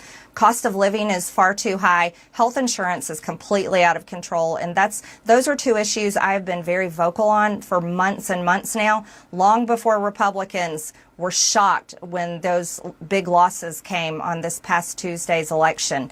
So I think that the American people deserve to be put first. That's what Make America Great Again meant to me. And I think that President Trump can do that if he refocuses his effort. And I think that's what I want to see. I think that's what the country wants to see. Even if he's attacking me, I do want him to be successful for the American people. So sounds like you're saying that he is not representing the MAGA movement that he started right now. I can say that promoting H-1B visas to replace American jobs, bringing in 600,000 Chinese students to replace American students' opportunities in American colleges and universities, those are not America First positions. And continuing to really travel all over the world doesn't help Americans back at home. I really, and I said this to him, and I will say it out loud, I would love to see Air Force One be parked and stay home, and there be nothing but a constant focus in the White House on a domestic agenda that helps the American people once and for all. Congresswoman, you posted on X that President Trump is, with his comments, fueling a, quote, hotbed of threats against you. Obviously, any threats to your safety are completely unacceptable. But we have seen these kinds of attacks or criticism from the president at other people. It's not new. And with respect, I haven't heard you speak out about it until it was directed at you. Dana, I think that's fair criticism. And I would like to say humbly, I'm sorry for taking part in the toxic politics. It's very bad for our country. And it's been something I've thought about a lot, especially since Charlie Kirk was assassinated, is that I'm only responsible for myself and my own words and actions. And I am committed, and I've been working on this a lot lately, to put down the knives in politics. I really just want to see people be kind to one another. And we need to figure out a new path forward that is focused on the American people, because as Americans, no matter what side of the aisle we're on, we have far more in common than we have differences. Yeah. And we need to be able to respect each other with our disagreements. So just to put a button on this, you regret the things that you have said and posted in the past, the Facebook post that was taken down of you in 2020 holding a gun alongside the squad, encouraging people to go on the offense against the socialists, liking a tweet of somebody calling for the execution of Nancy Pelosi and former President Obama? Just examples. Power your wellness with immunity. Dr. Mercola Immune Support Supplements. Trusted. Well, Dana, as you know, and many people know, I addressed that back in 2021. And of course, I never want to cause any harm or anything bad for anyone. So that was addressed back then, and I very much stand by my words I said then, and I stand by my words today. I think America needs to come together and end all the toxic, dangerous rhetoric and divide. And I'm leading the way with my own example, and I hope that President Trump can do the same. Okay, so on that, I do want to ask you about something you posted just yesterday on X. You questioned who and what country is putting so much pressure on Trump to keep the Epstein files hidden. And you included a picture about donations from pro-Israel lobbying group AIPAC. What are you trying to say there? Mm-hmm. Well, I think it's the question that many Americans are asking, especially when we saw information recently come out in these emails that the Oversight Committee that I serve on has released. And we saw Jeffrey Epstein with ties to Ehud Barak. We saw him making business deals with them, also business deals that involved the Israeli government, and seems to have led into their intel agencies. And I think the right question is to ask is, was Jeffrey Epstein working for Israel? And I'm proud to say I don't take money from AIPAC. I don't take money from any special group of people. I'm just representing my district and the American people. And so that's what I was referring to. I just want to be clear. Are you saying Israel is pushing the President of the United States to cover up the Epstein files? And what evidence do you have that that is the case? I simply just asked out loud, is there a foreign government? It could be any foreign government, but is a foreign government pushing to keep this covered up? Because people just don't understand the big fight against. Well, you had AIPAC up there. It was pretty clear which government you were talking about. That I'm questioning that government in particular and questioning any other foreign government. Okay, when you're talking about lowering the rhetoric, which is important for everybody to hear from you and all of our elected officials, but there is some concern, a lot of concern among Republicans about the rise of anti-Semitic hard-right figures in your movement, especially after Tucker Carlson hosted white nationalist Nick Fuentes on his podcast, didn't question Fuentes about his vile language or views. You did speak at a conference hosted by Fuentes back in 2022. You were criticized, and you said then that you didn't know about his views. Well, Fuentes talked to Carlson about that in the interview. Listen to what he said. Well, again, with Marjorie, I was a friend of hers, and she spoke at my conference, and then the day after, she pretended like she didn't know me. She pretended like she didn't know me and lied and said I had no idea the conference I was speaking at. She knew exactly what it was. What do you say to that? Well, first of all, I defend every single person's free speech rights. I think that's incredibly important. So I don't apologize for that, and I don't believe in canceling people. And I think it's important for people like Tucker Carlson and yourself to interview everyone. I don't believe in trying to cancel someone by refusing to interview them and question them. And I did speak at his conference back in 2022. However, I don't know Nick Fuentes. He's someone I've never exchanged text messages with or phone calls, but I did speak at his conference. That was the first time I had met him that day, and that was it. But I did watch the interview. I watched the full interview with Tucker, and I admire him for interviewing many people as well as exposing a lot of powerful information. I hear what you're saying. He does on his show. I hear what you're saying about free speech. I mean, count me as guilty as a proponent of free speech. There's free speech, and then there is hate speech. And this is a man invited on a really prominent conservative show who said, even during that interview, he had a problem with, quote, organized Jewry, and he wasn't challenged on it.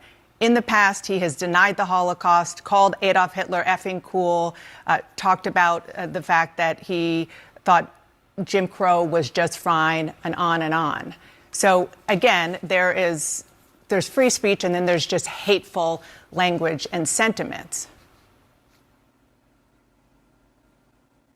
Well, Dana, again, I told you on this interview that I'm committed to ending the toxic politics, and I think I don't want to have anything to do with it. You should have Nick Fuentes on your show, and you could ask him questions about that. I myself am not anti-Semitic. I have never criticized the Jewish people or said anything about them in particular. I am critical of the government of Israel, and I can criticize any government I want to in the entire world, as well as our own. And a lot of the times I am criticizing our own government for failing the American people. And I think that needs to be the focus, and that's the most important thing people care about, is being able to afford groceries, housing, health insurance, and having a good quality of life. Yeah, and I hear you saying you're not anti-Semitic, and you've said it before, and some of the posts that you have put up, which you have apologized for, certainly have tropes in them that have been used historically against Jews. But I do want to end this conversation with a question to you, and that is, do you see a situation where you and President Trump can make up? And if not, do you think you have a future in the GOP? Well, I certainly hope that we can make up. And there's, again, I can only speak for myself. I'm a Christian, and one of the most important parts of our faith is forgiveness, and that's something I'm committed to. That's why I can easily come on your show that is watched all over the world, and I can say things I'm sorry for, and I can try to set an example of how I think we should move forward as Americans. And so, of course, on my end, I believe in that, and I certainly hope to see that happen. Congresswoman Marjorie Taylor Greene, I appreciate you coming on this morning. Thank you so much. Thank you, Dana. If you live in a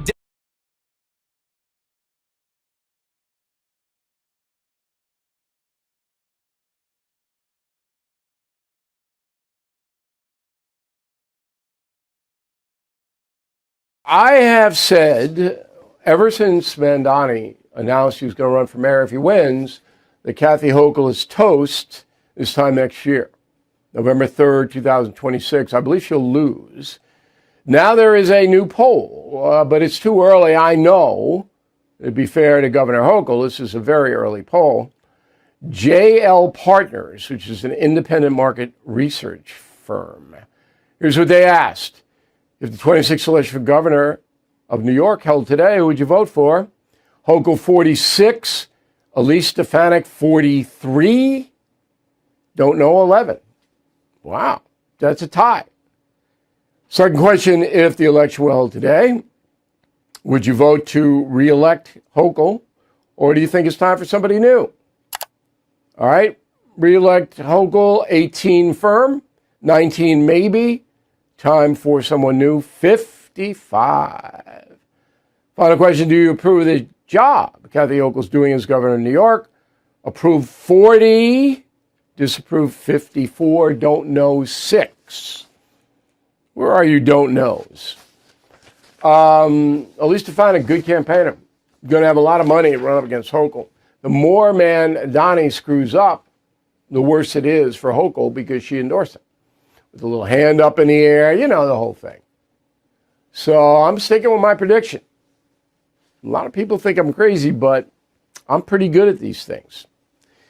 So on the shutdown front, my Congressman Tom Suozzi was one of 6 Democrats in the House to vote to open the government. Way to go, Mr. Suozzi. Laura Gillen on the South Shore of Long Island, no. She wants to keep it closed and then get money from millions of people who can't afford health care or something along those lines. How could you vote to keep the thing closed after 43 days when you know the Republicans aren't going to okay COVID spending on Obamacare no matter what? Come on, let's get into the real world and help the folks. This shutdown hurt a lot of New Yorkers, a lot. And you're into some theoretical world. Oh, we need to. Look, if you win the midterms, the Democrats I'm talking to now, then you can start spending crazy stuff again. $38 trillion debt. And you'll hear in the body of Common Sense tonight how that's threatening all of us. A segment on that. Democratic Party doesn't seem to know or care about that. And I'm not a party guy. I don't know why the Republicans don't have any health care plan. What are they doing? That's one of the most important issues. So a lot of people have given up on New York. And they're moving out and yelling and screaming. I have not. I told Sid this morning, Sid and friends, I'm staying. You know, I'm going to fight the good fight because this is the home court right here for me. And I'm very comfortable. My places where I live, the communities are excellent. They treat me very respectfully. I try to help them out when I can. I have a good dynamic. I mean, going to Tennessee at my age, you know, it's a nice state, but it's not New York. I mean, the options alone. Even Florida, you get down to Florida, I'm not a golfer. If you're a golfer, it's a whole different thing. I'm not a pickleballer. So what am I going to do down there other than annoy people? So, I mean, you can go in the water. The ocean is nice. But there's only so much of that because the options for entertainment, sports, discourse, it's the action we have in New York. So if they pass a wealth tax, I'll have to go. That'll drive me out and a million other people. And they may, if Hochul continues her swing to the left. But again, I don't think she's got a hold on re-election at all. American homeowners, the FBI has been warning all of us about a time.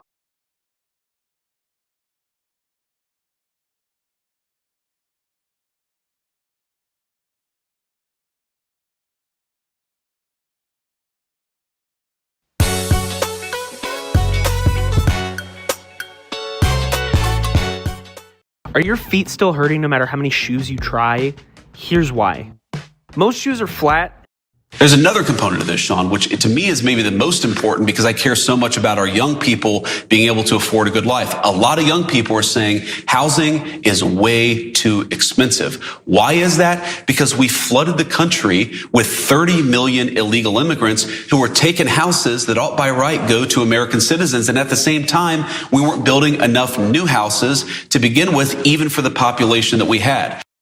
That was Vice President J.D. Vance lying on Sean Hannity's show last night, blaming immigrants for the cost of housing in the United States. So let's go through each part of his claim. First, the idea that there's an influx of immigrants leading to a dramatic rise in housing prices. Harvard University's Joint Center for Housing Studies actually looked at both sets of data and found that the cost of housing began to rise before a recent surge in immigration. So it's not immigrants driving up the cost of housing. Then he talks about housing supply, and he says new homes must be built. On that front, deporting millions of immigrants, as the Trump campaign is promising, this is from 2024, could actually worsen the housing shortage. Seamus Roller of the National Housing Law Project said, that's because 1 in 3 workers in the construction industry are immigrants. So deporting millions of them could cause major headwinds for builders. Now, J.D. Vance wants you to believe that the same day laborers who stand in Home Depot parking lots trying to find work just to get by are also the same people who are buying up homes and driving up the cost. But by rounding up and deporting immigrants, the administration is directly undercutting one key remedy for housing costs. But what's another component here? Because the one thing that J.D. Vance isn't talking about is private equity. He'd rather people look anywhere but up. So real estate investors, both individual and institutional, bought 1/3 of all single-family residential properties sold in the second quarter of 2025. It's an increase from 27% in the first quarter and the highest percentage in the last 5 years. Investors continue to own about 20% of the 86 million single-family homes in the country. Investors, largely driven by private equity firms like Blackstone, which has an ownership interest in at least 274,000 homes in the U.S., are making all-cash deals, outbidding actual families, and driving up the cost of housing for all of us. In 2003, MetLife Investment Management found that institutional investors may control 40% of U.S. single-family rental homes by 2030. From the second quarter of 2020 to the second quarter of this year, the median sale price of a home in the U.S. has jumped by nearly 30%. And you might think, oh, that was a different time. Okay, let's take the 5 years before that.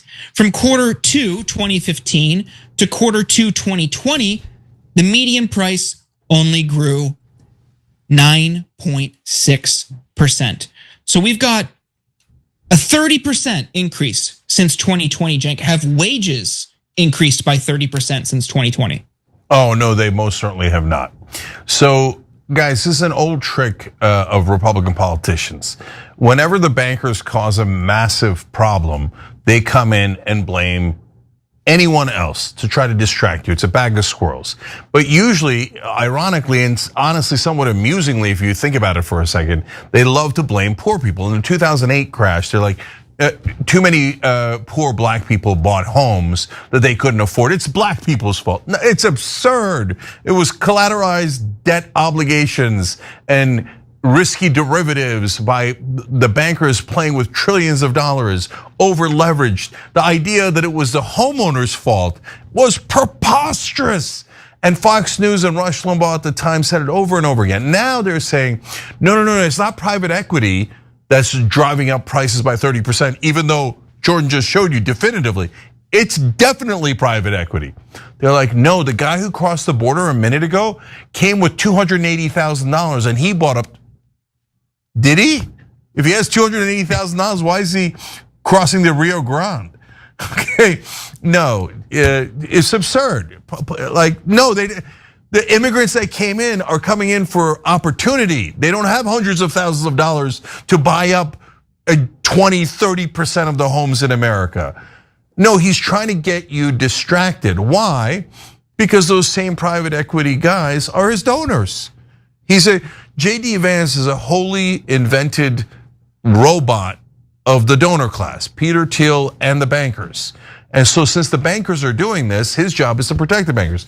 Now, the guy who agrees with us on this is Charlie Kirk.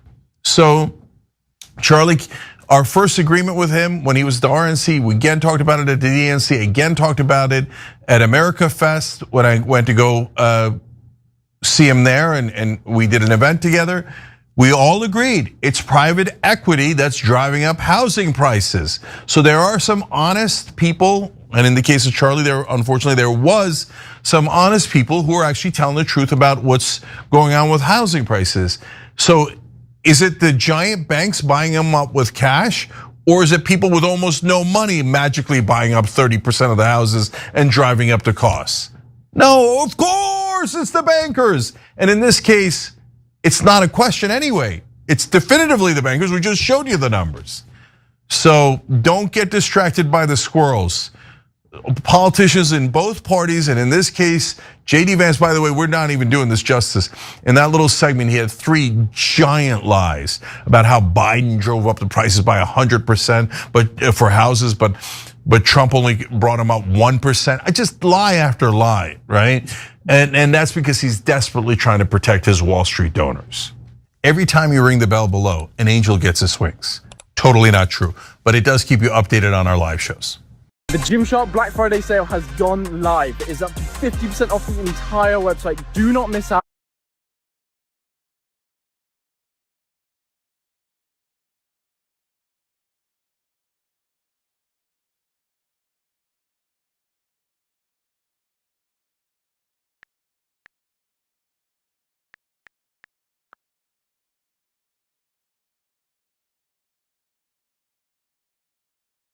The most hurtful thing he said, which is absolutely untrue, is he called me a traitor, and that is so extremely wrong. And those are the types of words used that can radicalize people against me and put my life in danger. We'll see what happens. Green says her life could be at danger because of the rhetoric. Her life is in danger? Who's that? Marjorie Taylor Greene, she says. Marjorie Taylor Greene. I don't think her life is in danger. Frankly, I don't think anybody cares about her. And he calls her, for good measure, traitor, which again, he just doesn't understand, John. He just doesn't understand. It's like, we talked to Jonathan Corral, where he'll say you should be arrested 2 times. Then he'll go over, talk to him afterwards. Hey, how you doing? And, it's sort of like it's almost like he's playing a game for the cameras. Then he goes off camera, but he doesn't realize when he says that to John Corral or Marjorie Taylor Greene or calls other people traitors, there are unbalanced people out there. And suddenly you have a lot of people who are getting death threats, manifestos, and they have to have security. And the Congresswoman has broken with him on a couple of issues, criticized him on a couple of issues in recent weeks, but most notably the Epstein files. And Trump, as he always does, tries to assign nicknames. And he was kind of like workshopping nicknames on social media. Originally tried to call her Marjorie Taylor Brown, and then had to explain because Green rots, like leaves rot, and therefore she's brown. And he abandoned that for instead Marjorie Taylor Greene, which maybe that sounds better to his ear, but it's significantly more dangerous. Very. Like, it is the kind of thing that would, and the Congresswoman is right. And to her credit, she said over the weekend, she's like, look, there have been times where President Trump has criticized others, put them in harm's way. I didn't say anything. I should have. Now that I'm in the potentially the target here, I recognize how scary and frankly reprehensible that is. A really big turnaround for her to say, I recognize I've said things that could be, now I get it. Yeah. I get it. And Jim Vandehei, again, this goes back to the fracturing of MAGA. Marjorie Taylor Greene, over the past month or so, she actually has been speaking out for things that our constituents in Dalton, Georgia, as I've been saying for a long time, I know the area very well, that they care a great deal about.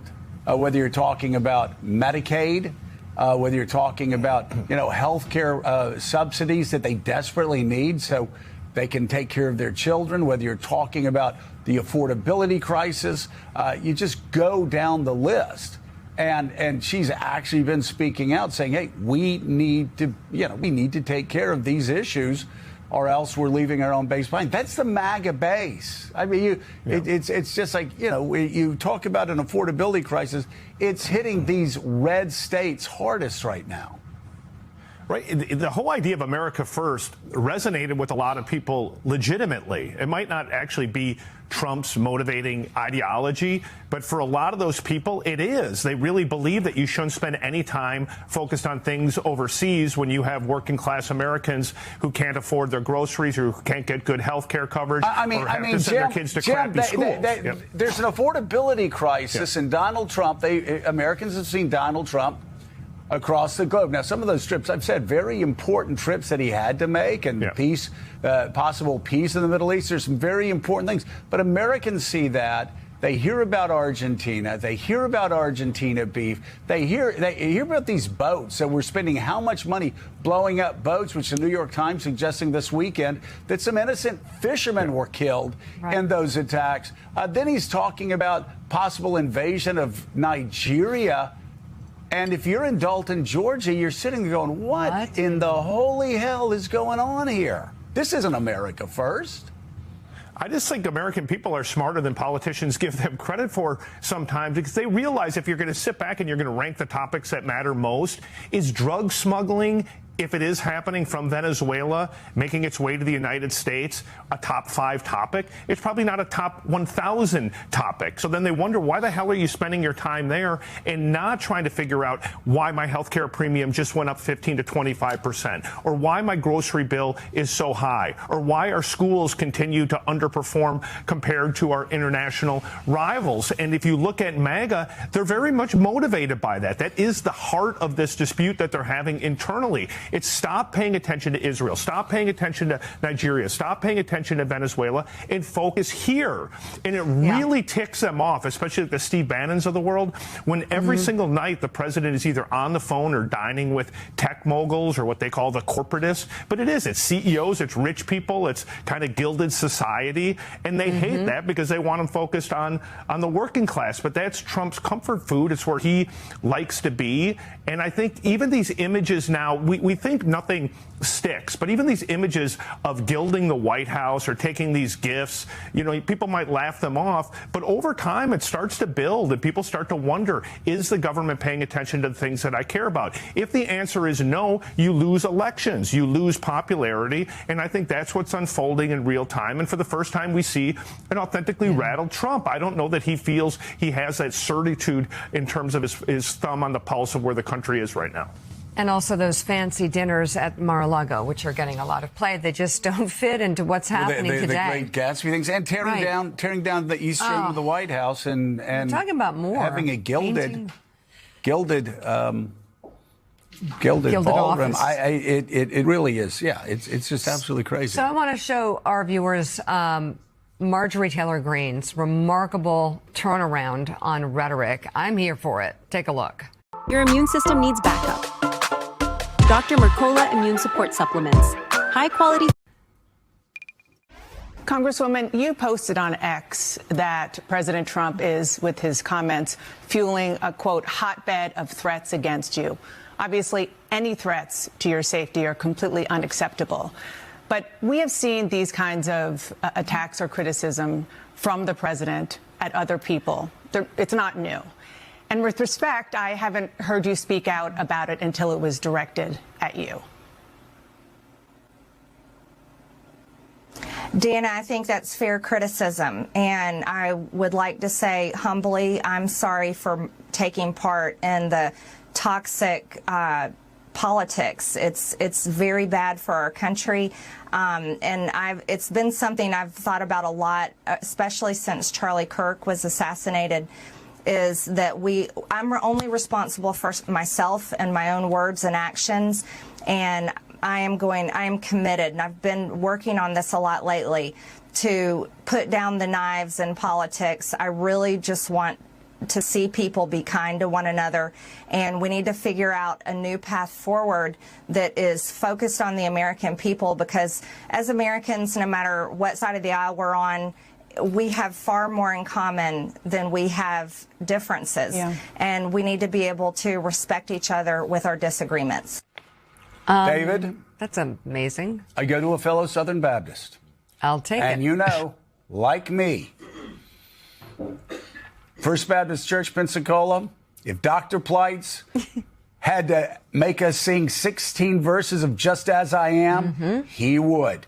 And when people went down to the front and gave their lives and asked for forgiveness of their sins, everyone would rejoice, even if we were last in line at Morrison's. So like Mika said, I'm all here for it. We're here for it. And just because I've said so many stupid things through the years that, I would ask and have asked forgiveness for, that when I hear that from anybody, I'm sorry. I know there are a lot of people that are like, yeah, but. You know what I say? Yeah, but okay. You know what? This is great. One at a time. Let's actually embrace this and hope it sticks. Yeah, when I saw that, my jaw hit the floor. And it was so remarkable to hear two of the most rare words to ever hear from a politician. I'm sorry. That was amazing. That was remarkable. And I hope that this is a sense of conviction that settles on her and sticks with her. Because honestly, Joe, some of the most powerful moments in public life are when some of the worst actors recognize their wrongs and correct them. That is a situation that can have radiating cultural impact. When somebody who's been a big part of the problem, and let's be clear, she has been a big part of the problem, looks at the American people and says, I'm sorry. That's a powerful moment. That is not a moment where we should be attacking her right now for the things that she's done in the past. This is where we should be affirming her, for repenting truthfully, humbly, literally saying the word humbly, we should be applauding that. And we should be circling the wagons around that and saying, this is the way forward. We're going to have disagreements. I still disagree with Marjorie Taylor Greene about a million things. But saying I'm sorry and doubling down on kindness, this is something we should be absolutely affirming. Yeah, I mean, because we all, at some point, need that forgiveness ourselves. Is that absolutely? Opinion columnist for the New York Times, David French. Thank you so much. His new piece on a Christian answer to Trump and Trumpism is online now. Take a look at it. And CEO and co-founder of Axios, Jim Vandehei, as always. Thank you. And Jim, I apologize for all the times I bring up what you did to me. We don't have enough David time. McIntosh. Okay, stop. I forgive you, my friend. Okay, idiots. The Axios report on MAGA's metastasizing mess is online now.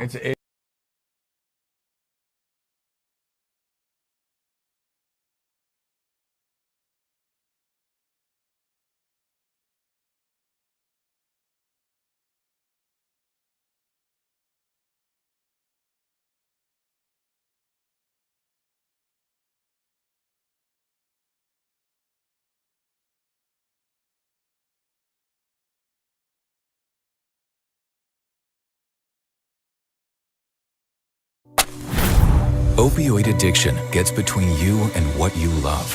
Once monthly Break it up! Police! Break it up! Police! Break it up! Hey, white boy! Break it up! You're bleeding! Hey, white boy! You're bleeding! Break it up! Break it up! What the happened? Guy. The DOJ is investigating a riot at UC Berkeley at a TPUSA event after a mob of far-left agitators allegedly assaulted attendees. This is part of a growing trend of far-left intimidation tactics at Turning Point events. Hey, Nazis, can you set up somewhere where I can avoid you easily? Yeah, thank you. Have a great day. Nah, Nazi. Watch your neck. No, thanks. Why do you Kirk like... got shot in the neck for a reason. Whoa! No, that's mine. Please give that back. No, that's mine. Please give that back. And the threats go well beyond college campuses. A man was arrested after appearing at Alina Habba's office with a bat and then allegedly ransacking her office. Joining us now for tonight's big close-up to give us more information on all of it is Deputy Attorney General Todd Blanche. Todd, thanks so much for joining us. We have a lot to get to, but I want to start with these recent attacks. Can you give us some insight into these cases? And are you seeing a surge of far-left violence against Trump supporters? And more importantly, how do you balance going after these thugs and degenerates with the First Amendment and free speech?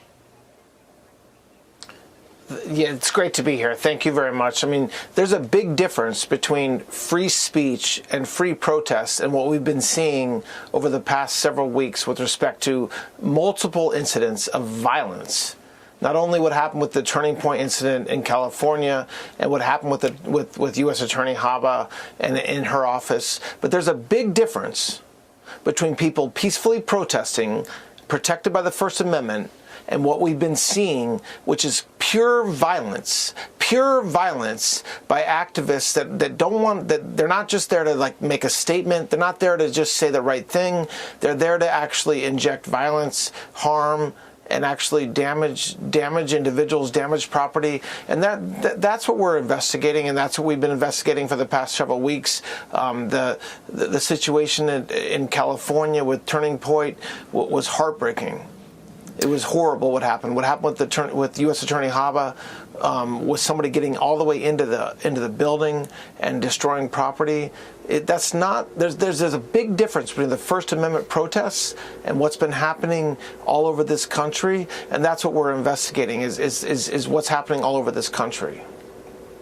Todd, the city of Chicago is suing the DOJ over this community policing grant that requires the city to basically rebuke DEI or show that they're not instilling DEI in their hiring process because DOJ finds some of this unlawful. But the Chicago Mayor Brandon Johnson says upholding diversity is, quote, an essential part of his city. So now they're suing the DOJ, saying they, I guess, should be able to incorporate DEI with this grant and the people they hire. What's your reaction to it? I mean, my reaction to that is that, like, look at what's happening in Chicago. There are multiple shootings every week. There's violence on the streets. And instead of actually joining forces with President Trump, joining forces with local law enforcement, federal law enforcement, to actually make Chicagoans safe, they're threatening to sue us. That's something that every person in this country should realize is happening. And the problem with that, with that happening in this country is that instead of actually working together to make our communities safer, to get together to get the violence off the streets, they're suing us over DEI.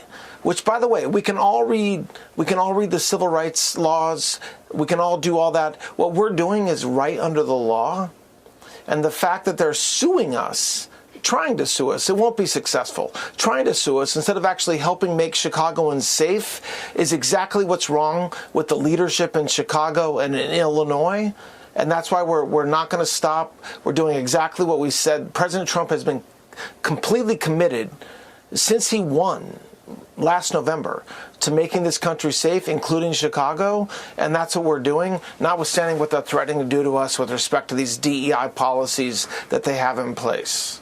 Todd, if I can, I want to get your reaction to the attempt from James Comey and Letitia James to disqualify Lindsay Halligan from prosecuting those cases against them. They claim that she was appointed unlawfully. They want her removed. And, oh, by the way, they want their cases dismissed. What's the reality of this? And what is it that they are wrong about with respect to how they're going about it?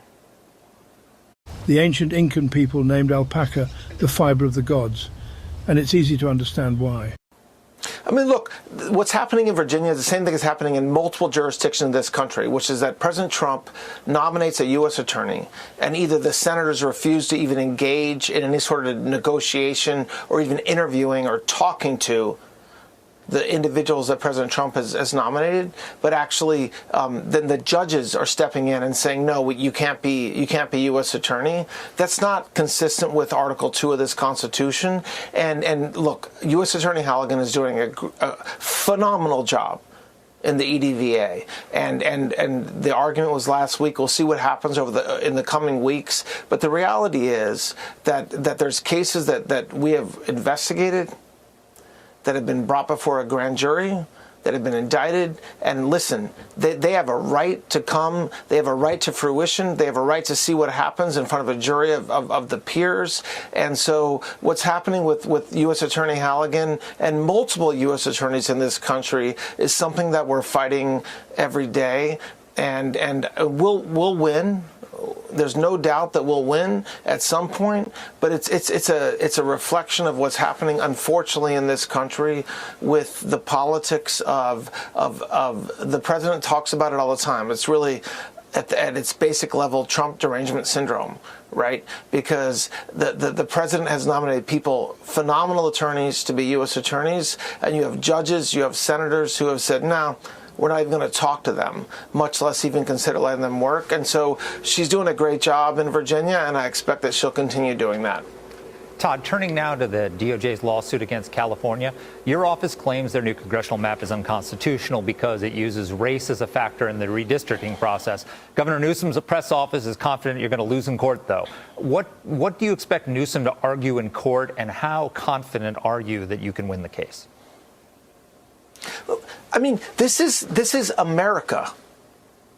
So you should not have districting based upon race, based upon the color of your skin. And that's been the law for a long time. And the fact that California takes a different view right now is something that is disappointing, but we're fighting it very hard, and which we should. We should fight that very hard. Like, we should not let the color of somebody's skin and the color of a community be the determinative factor of whether somebody's a representative to represent that community in Congress, in the Senate. And so, look, the Department of Justice is completely committed to enforcing the laws, the civil rights laws and the voting rights laws that every single American should want. And that's what we're doing. And the way that California has done it, in our view, does not work. And so we're going to fight it, and we expect that we'll win in that battle. Todd, I have to ask you about another person that we love to talk about. That's Congressman Eric Swalwell. All right. Bill Pulte, the director of the Federal Housing Finance Agency, has referred him to the DOJ for a potential federal criminal probe based on allegations of mortgage and tax fraud related to a home in Washington, D.C. Can you tell us what you're looking at in this case more broadly? Why are we seeing so many cases of mortgage fraud surface? It seems to be quite the pattern. So I don't know. I know very little about that case. I know that there's been public reporting that there's been a referral to us. I will tell you that enforcing the mortgage laws, making sure people are not ripping off the federal government in the way that taxes are, in the way that they're doing their mortgages is extraordinarily important.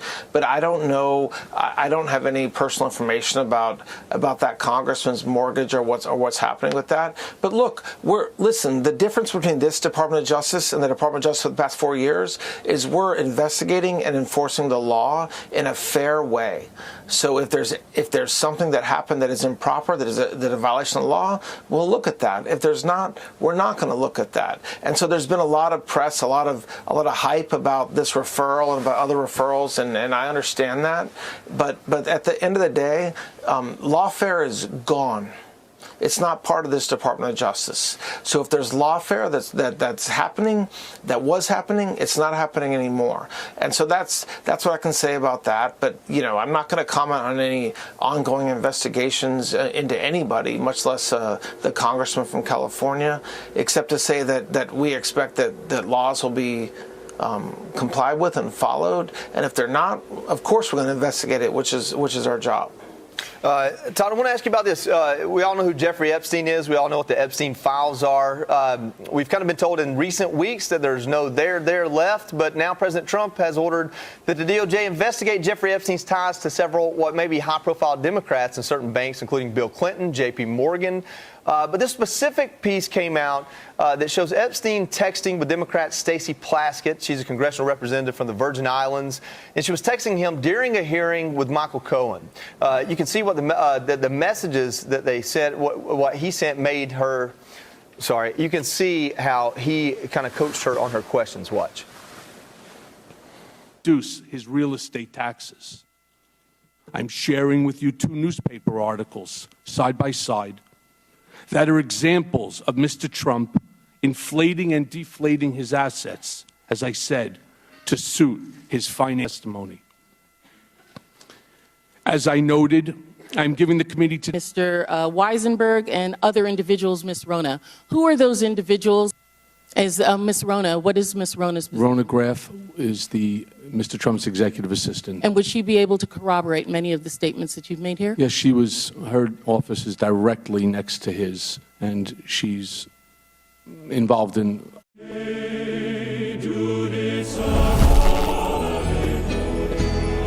a lot. Mr. Weisenberg and other individuals, Ms. Rona. Who are those individuals? As Ms. Rona, what is Ms. Rona's position? Rona Graff is Mr. Trump's executive assistant. And would she be able to corroborate many of the statements that you've made here? Yes, her office is directly next to his, and she's involved in a lot. Yeah, so I know you can't discuss much about this, but Americans care. They want to know if there's this kingpin pervert that has information and knows the backstory on every relationship with every world leader and American politician, what's left there to be looked at. Because I've heard President Trump say it's all for show, and I've also heard President Trump say, now again, we need to look into him because of his ties to Democrats. In the meantime, he tends to know a lot about President Trump's own personal assistants and people in his own inner circle. Look, President Trump has said the same thing since the campaign trail about Jeffrey Epstein, which is that he has nothing to hide. And the Department of Justice has never disputed that.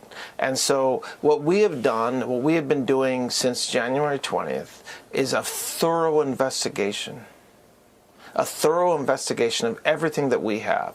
We issued a memo in July about that, and President Trump directed us on Friday to continue to look at that, which we're happy to do. This Department of Justice has done more than really any administration in recent memory to combat sex trafficking, to combat any kind of abuses against children, against young women.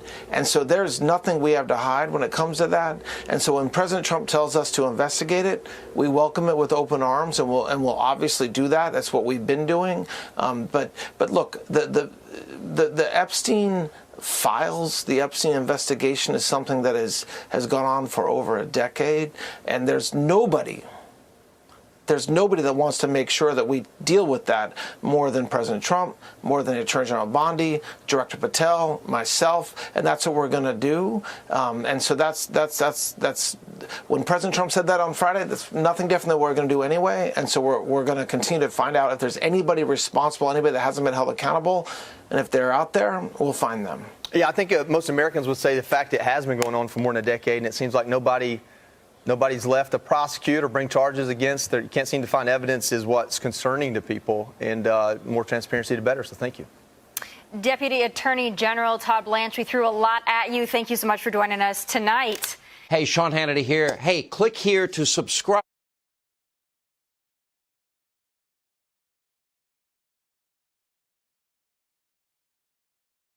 Come celebrate 50 years with us at Bob Wagner's Flooring America and save up to 50%. Visit us.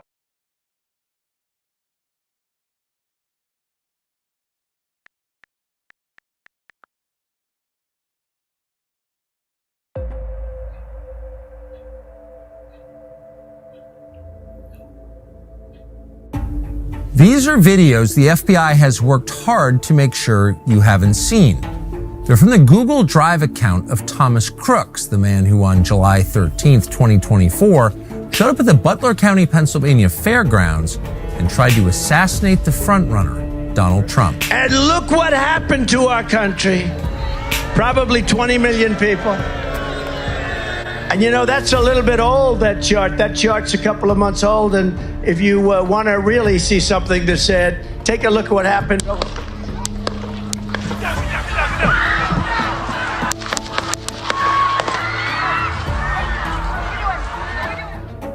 That day, Thomas Crooks came within a quarter inch of destroying this country. And yet, a year and a half later, we still know almost nothing about him or why he did it. That's because, for some reason, the FBI, even the current FBI, doesn't want us to know. Watch out.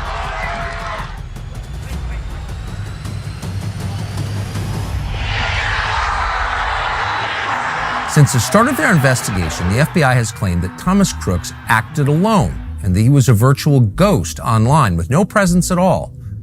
Their only substantive claim about Crooks' motive was that he was a right-winger.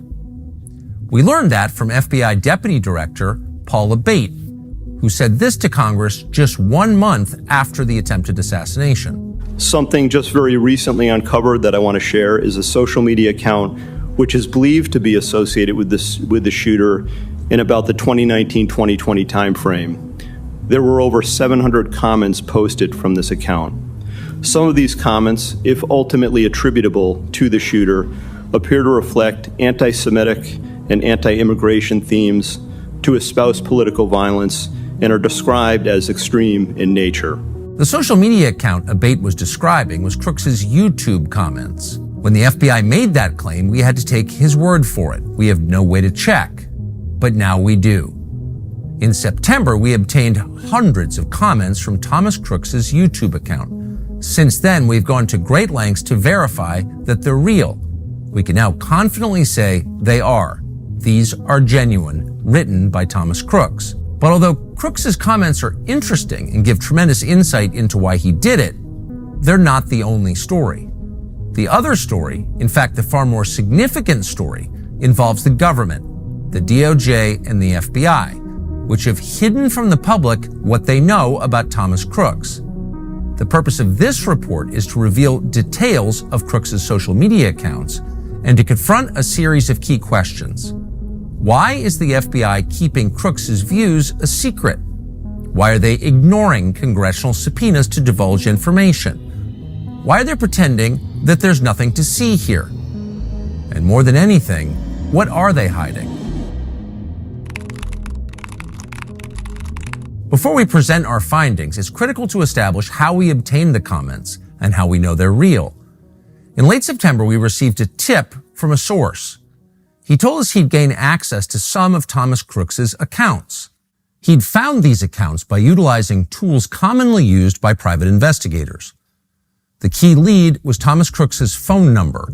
That was published in documents obtained by America First Legal. That phone number led our source to Thomas Crooks's primary email account, tmcrooks7@gmail.com. That in turn, he linked with more than a dozen other accounts.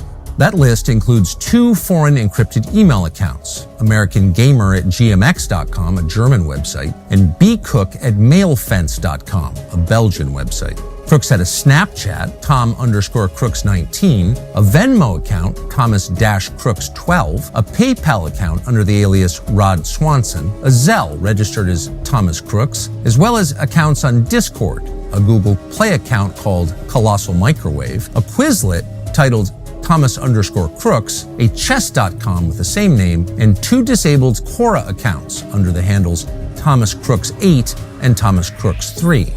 It turns out that Thomas Crooks was hardly an online ghost. He was active, and yet federal investigators lied and told us there was no trace of him online. Some of Crooks's accounts, like his Snapchat, appear to have been fully deactivated and completely taken out of use. Some of them may have been unused or cleared by federal officials during the investigation. We don't know because the FBI wouldn't tell us. However, our source was able to retrieve all data from Thomas Crooks's deactivated YouTube account, Tom Crooks 2178, visible to other users as Tom Crooks. This account includes his search history, his watch history, and 737 public comments. Another critical account, his Google Drive, is linked to an archive of Crooks's YouTube account. That's where our source obtained the videos of Crooks dry firing a handgun in his bedroom with paper targets on the wall behind him. But aside from the video evidence, the email addresses, and the phone number tying Crooks to the account, or the fact that most of these accounts use his actual name, there are other key details that support the authenticity of what we found. For example, this video's metadata shows it was filmed at Thomas Crooks's parents' home. And some of Crooks's YouTube comments are still available on Internet Archive sites. Crooks's YouTube channel was suspended on July 14th, 2024. That's the day after the shooting. Its offense, quote, violating YouTube's policy on violent criminal organizations. And though Crooks's comments are no longer available on YouTube, in many cases, the commenters who responded to Crooks are still there, and they match what we see on the Internet Archive sites. When you click on their tags of Crooks's accounts, YouTube takes you to a page that says, this channel was removed because it violated our community guidelines. In other words, there is ample evidence to support the authenticity of these posts. Our source figured it out. So did we. But when we reached out directly to the FBI to ask why the Bureau hadn't shared any details from the account with the public, the FBI responded by questioning whether we could verify the authenticity of the account.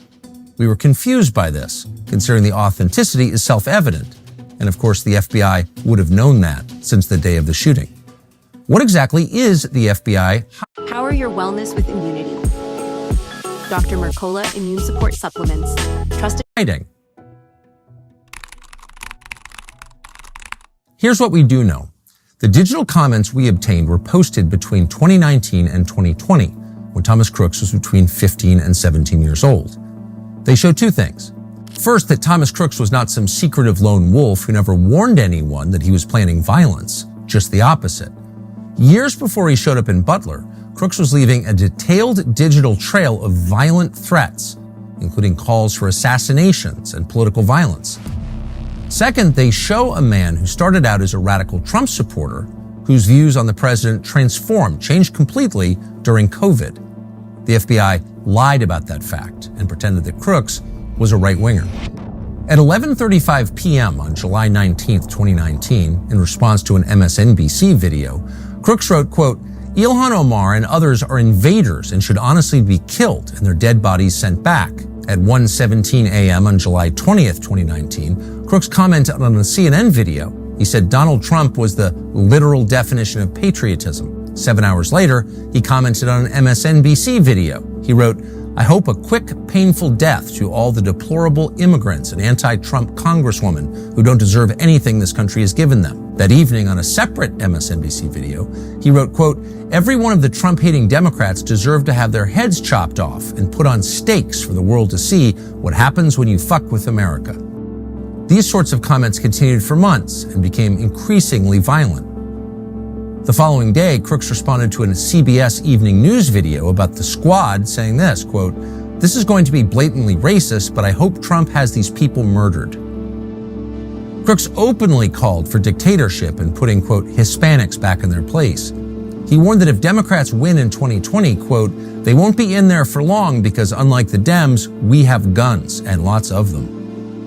In one comment, Crooks noted that, quote, 50 million Americans with AR-15s will make quick work of any blockades the government can put in to protect the White House. He left multiple references to Mao Zedong's famous line, "The only real political power comes from the barrel of a gun." On September 30th, 2019, Crooks responded to comments about a potential civil war, saying this, "Most rioters don't bring assault rifles and body armor like we would, and we wouldn't be going to the streets, we'd be going to Washington." At this point, one user named Hyperpandas responded saying, quote, "Law enforcement will thank you for grouping up and being so visible. It'll make your arrest so much simpler."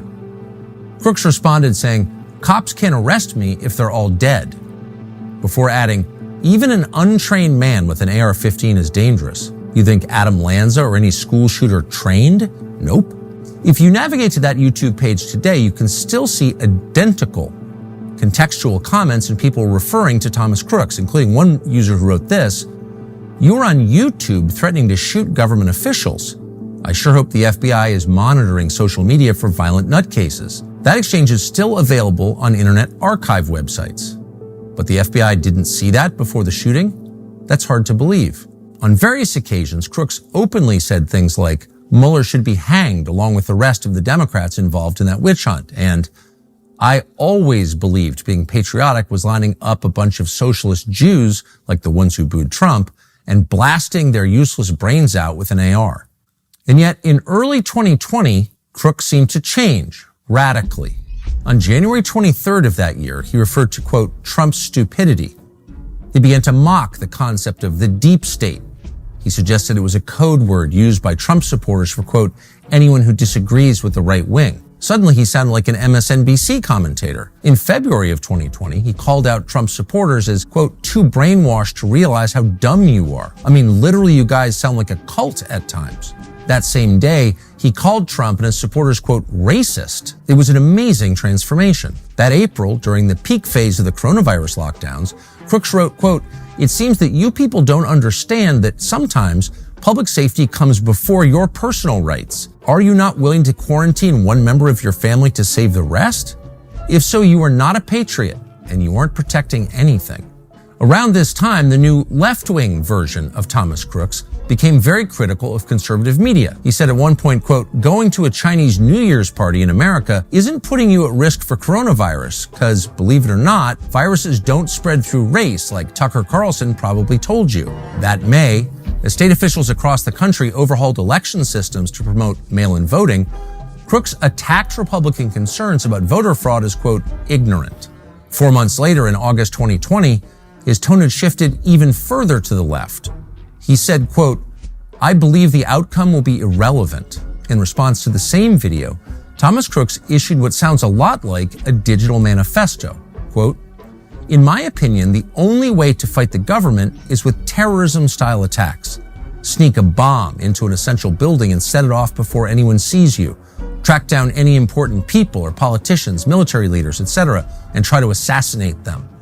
Any sort of head-to-head fight is suicide, and even ambush or surprise attacks likely aren't going to end well."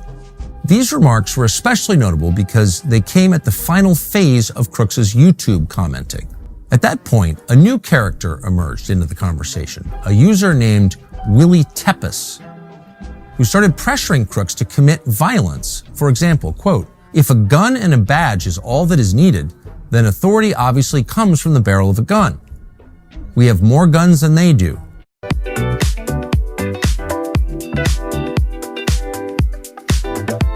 There is no way we can avoid a war at this point, so you better just get used to the idea. We have nothing to lose and everything to win. And the alternative, a global police state, is unacceptable. Nothing in life is simple, but that is no argument against doing it. So who is this Willie Tepes? Unfortunately, we don't know. The FBI hasn't made any mention of him in public, although they certainly know he exists. Just days after the shooting, somebody screenshotted Tepes' YouTube account page, despite the fact he had very few followers. To the extent that he can be traced online now, you can find his username being used on a foreign Antifa website. Those sites link him to the Nordic Resistance Movement, which has been designated a terrorist group by the U.S. State Department. That's all we know. We do know, however, that Crooks' online footprint abruptly ends after his encounter with this mysterious figure, Willie Tepes. Regardless of whoever Willie Tepes is or was and what his motives may have been, who he may have been working for, there is no doubt that Crooks was ripe for recruitment by someone. From early 2019 to mid-2020, as his political views were evolving, Crooks searched for Trump more than 700 times online.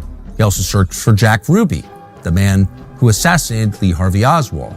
He then submitted queries for craziest chemical reactions, cars running over protesters, best places for mass shooting El Paso, Trump Civil War, Orlando shooting reaction, firing an AR-15 as fast as possible, fertilizer bomb, how to make napalm, how to make a Molotov cocktail, mass shooting Canada, Oklahoma bombing, and sniper in Dallas shooting. He also searched for American Nazi Party, German National Anthem 1933-1945, Hitler's speeches with subtitles, neo-Nazis, and, quote, why gays need to go. Hate to brag, but we're pretty confident this show is the most vehemently pro-dog podcast you're ever going to see. We can take or leave some people, but dogs are non-negotiable. They are the best. They really are our best friends. For up to 5 pets. The FBI was issuing contracts to private sector public. The FBI clearly knew he existed.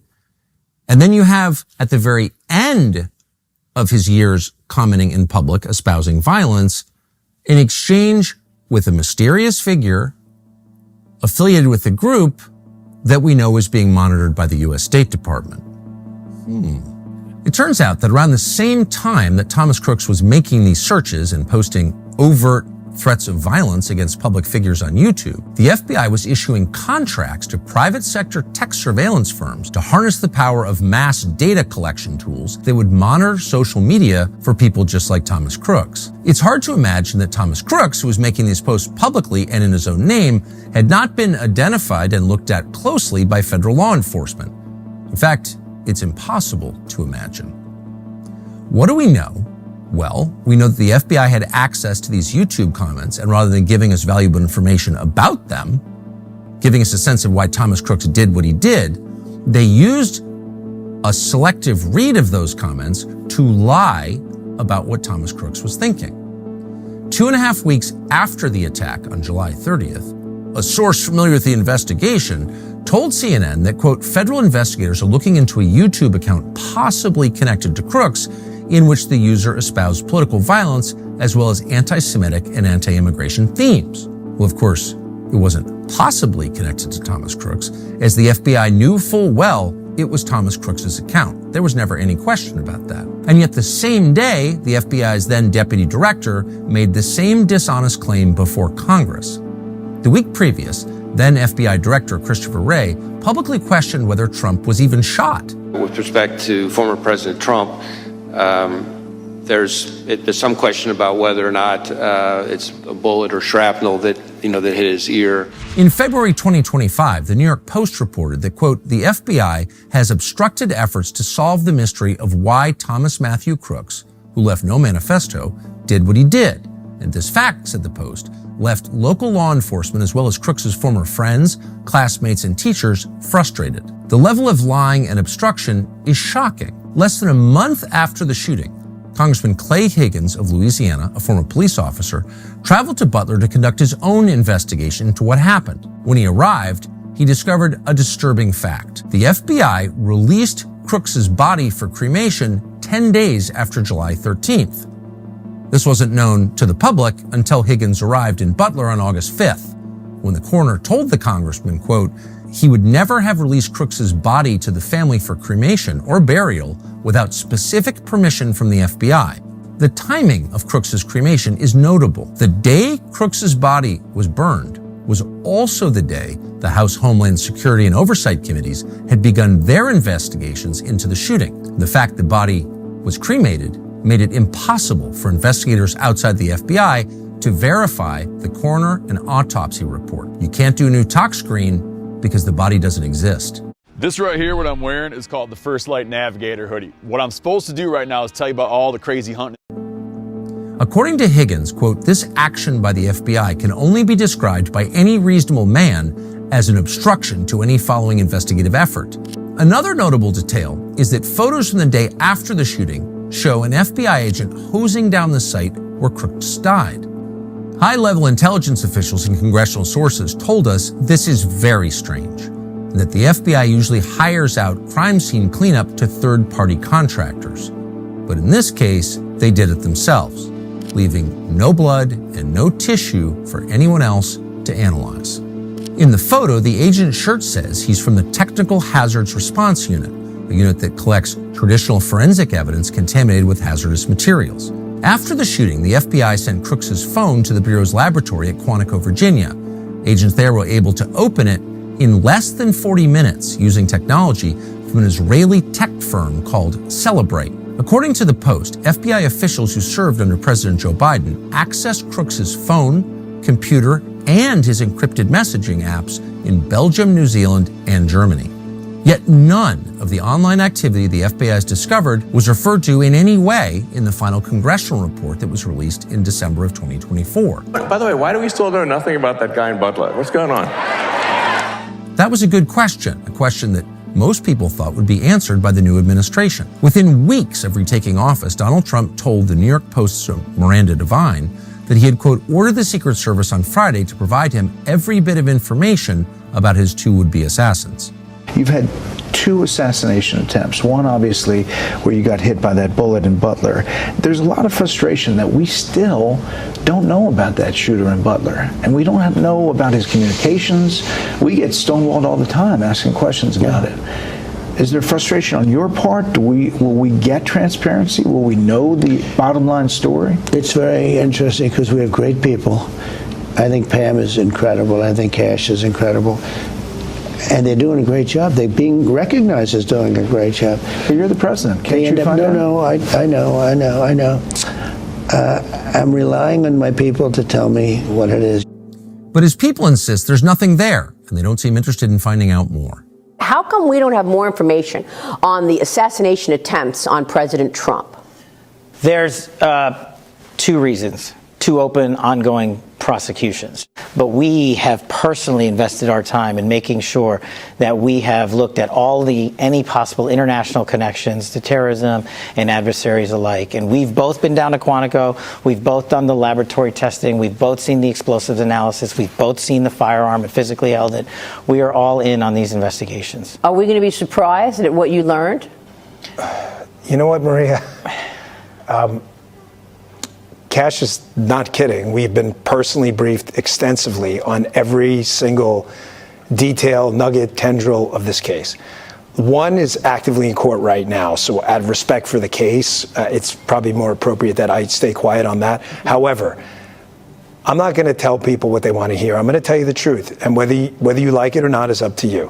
If there was a big explosive there, right? Given my history as a Secret Service agent, and my personal friendship, as the director does with the president, give me one logical, sensible reason we would not have. If you can think of one, there isn't. In some of these cases, the there you're looking for is not there. What a baffling thing to say. Thomas Crooks is dead, of course. There was no trial against Thomas Crooks. And by the way, they weren't misspeaking. This wasn't an accident. We know that because the director of the FBI said the same thing once again under oath in front of Congress in September. When your predecessor sat right there in that seat, couple of years, last year in a committee hearing, I asked him a very detailed question about Matthew Thomas Crooks, the shooter responsible for the assassination attempt on President Trump's life. I did get an answer from Chris Wray that day, and I submitted written questions to the FBI and into the record of this committee. And I want to resubmit those questions today because I think we are still awaiting answers to those questions. So, Mr. Chairman, I'd like to submit them for the record, please. I'd like to ask you, sir, and the FBI, under your leadership, would you please respond to these questions, and can you commit to doing that? As soon as the trial's over. But if it's true that there's nothing here, then the FBI has a very strange way of showing it. In July of 2024, a bipartisan group of senators, led by Republican Senator Ron Johnson of Wisconsin, sent a letter, quote, requesting records related to the July 13th, 2024 assassination attempt. Fully a year later, the FBI still had not responded. What is this about? This summer, Senator Johnson issued a new subpoena, noting that, quote, nearly a year after the assassination attempt and the initiation of the subcommittee's investigation, the FBI has repeatedly failed to produce the subcommittee records and information critical to its investigation. In the subpoena, they demanded pictures and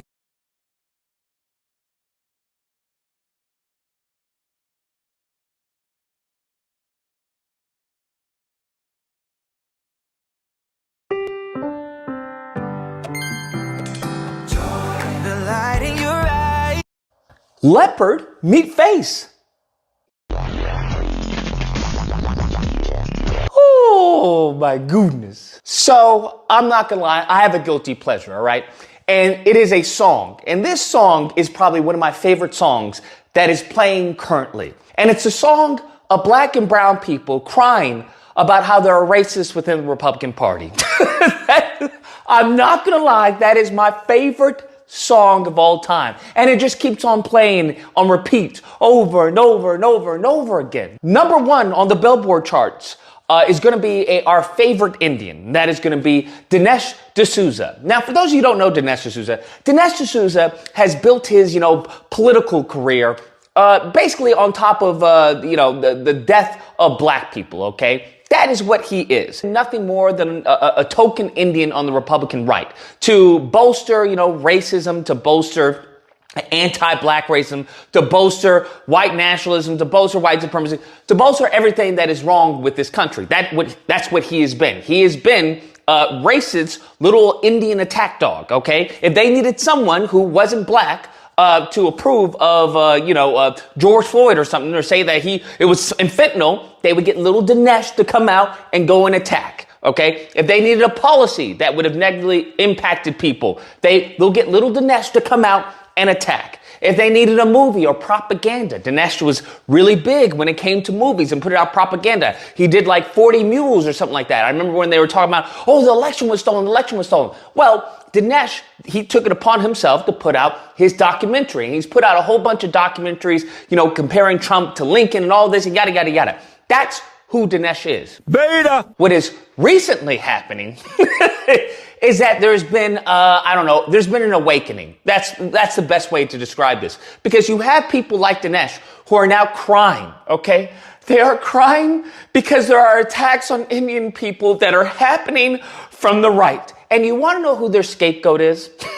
This is, because you have to understand, it's a little hard to get someone to speak the truth if their payment is from them speaking lies. That's what you have to understand. So when I see people like Brandon Talmud and the rest of them, it's going to be very difficult for someone to turn down a paycheck. It's not going to happen. You have people, criticizing Matt Walsh. You have people criticizing Michael Knowles and whatnot. And they're saying, hey, you should just leave the Daily Wire and start your own thing. Listen, it's a little hard when you become an adult, especially if they have kids and they have families, to turn down a paycheck, despite it being in your vested interest as a group, as a whole, to do such. Make your money, whore. But the problem now is that people are turning on the likes of Dinesh, the likes of, Kunduz Owens and the rest of them. And the reason being is that they're racist.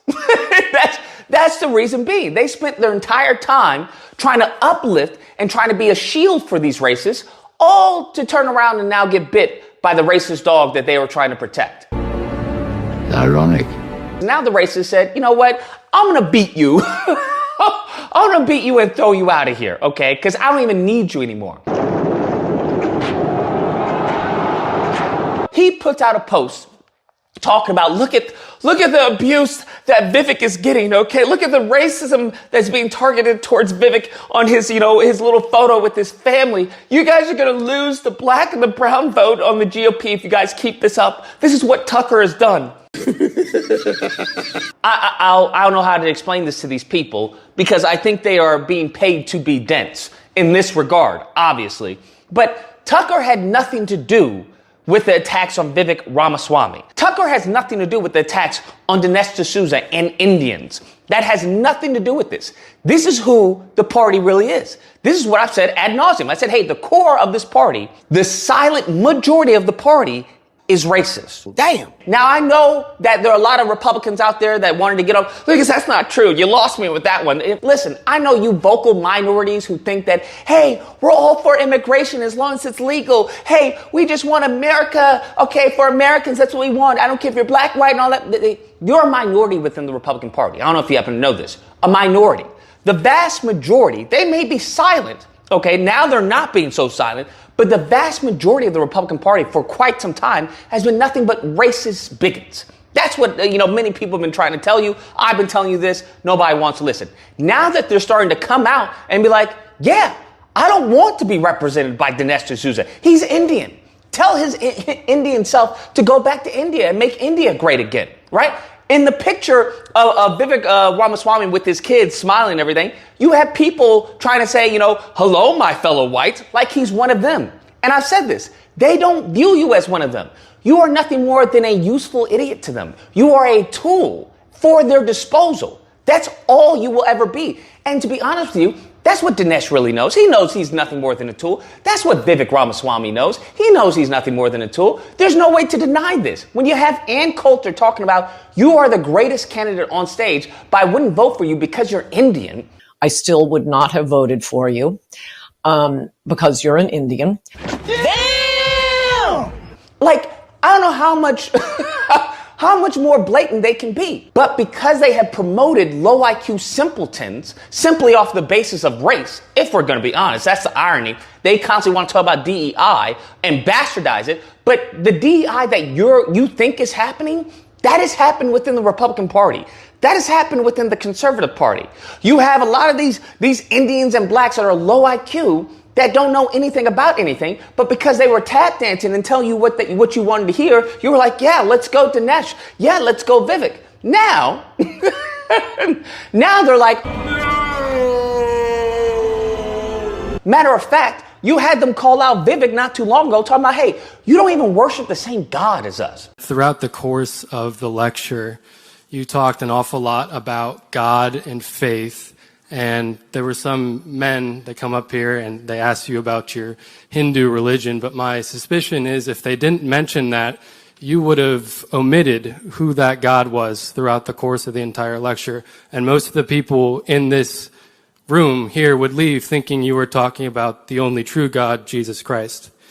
And God has a name, and Hinduism is a wicked pagan religion.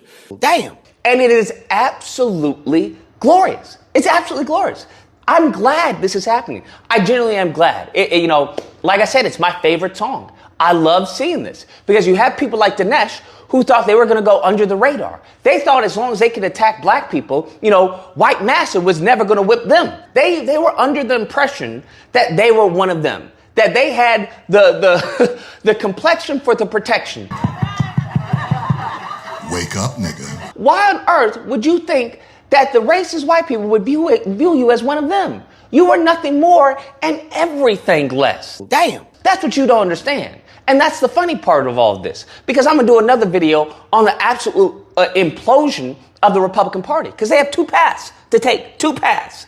And they're going to have to choose one path over the other very soon when we come to those midterms and then we come to the general election. That being said, what is happening to Vivek Ramaswamy, what's happening to Dinesh D'Souza, what is going to happen to Patrick Bet-David, got to do a video on that Looney Tune. But what is happening to a lot of these black and brown people who thought, if I just attack black people, right? If I just repeat and regurgitate talking points, I'll be okay. That, once again, their house was built on the sand. And there's a rush, a tsunami of racism that's coming that is destroying their house. So many of them are going to be homeless. They're going to be politically homeless. And the funny part is, you've always been politically homeless. They never liked you, Vivek. They never liked you, Dinesh. They have told you time and time again, you're not like us. You're not one of us. We don't want you here. Go back to your country of origin, okay? Go back to your parents' country of origin and make that place great again. Make India great again. Take Dinesh D'Souza with you. Take, what's her name, who changed her name? I forgot her name. Vicky Haley, right? Her name not even Haley, right? Nikki Haley. Take her with you. Go back to your homeland and make that country great again. Stop telling us good white people about our country and how to make it great. That's what you need to do. And that's what they need to hear. That's what they need to hear. This is what I've told you guys. Like, listen, they don't like y'all. Anyways, guys, that's the video. Let me know what you guys think. Whether or not you believe, look, we're not racist. We just want to let them know that, they're American. They're just a little less American than, some of us white American. Or if you don't believe, oh no, I know, I get it. I absolutely understand how the party is. You don't have to explain it to me. I absolutely understand. It's these foreigners, right, who come in here and they think they can tap dance and put on a cowboy hat and wear an American flag, and then everybody would see them as American. No, they're sadly mistaken, and now they're getting a wake-up call. Anyways, if you happen to disagree, you know where to find me Thursday through Saturday. Disagreement day, number on screen, you call and we duke it out. Otherwise, I hope you guys enjoyed the video. If you did, please feel free to like, share, comment, let me know what you guys think. And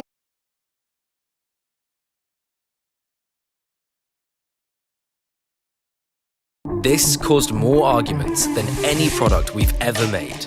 Last year, we launched the... This was brutal.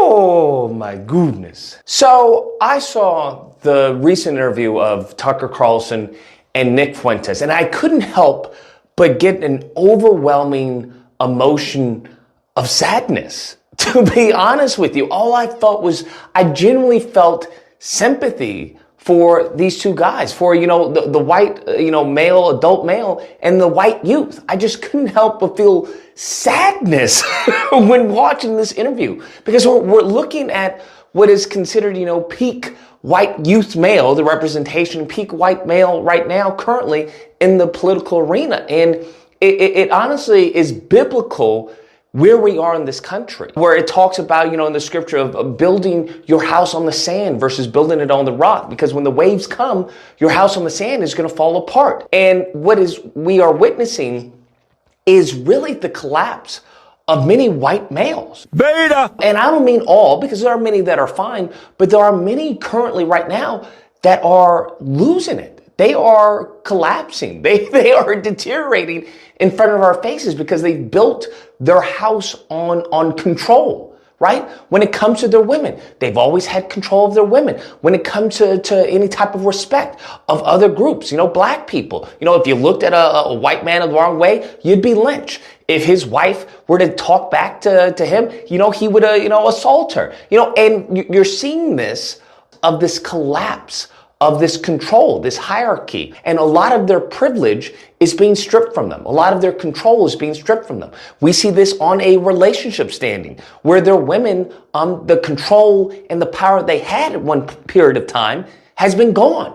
Now their women can go into the workforce. Now they're earning more than, their counterparts and white men and white youth. Now they get to choose who they want to be with. In many cases, it's not the white male or the white youth. Now it's, they have a litany of men to choose from. Damn. So now they've lost control there. When it comes to income, right? That was one thing that they had control. They had power. Hey, I'm the breadwinner. Anything that happens has to come through me. Well, now that they've lost control over that, and then we look at the job market, they're losing jobs to H-1B visa workers. Now we're seeing, as far as, the ICE, right? They're hoping that the ICE raids balance the playing field, but it's not.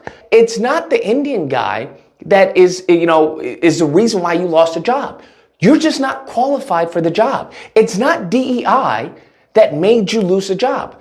You're just not qualified for the job. So they're losing control there. And what is happening is that this empire that they built on the sand of superiority, and it's our way or the highway, their control over religion. Hey, it's white Christian male. That's that is the elite of this country. We're starting to see an erosion of that, of many people turning away from the faith due to the representation that we have. Damn. Every single point is crumbling and they don't know what to do. It's gotten so bad where you're having white men dress up in Nazi uniforms in hopes to gain some type of financial backing, such as the guy recently who did that, and now he's doing a GoFundMe, or I think it's Gibson Go, where he's trying to accumulate, I think it was over like 200K or something like that. Like it's pathetic, the state at which they are in.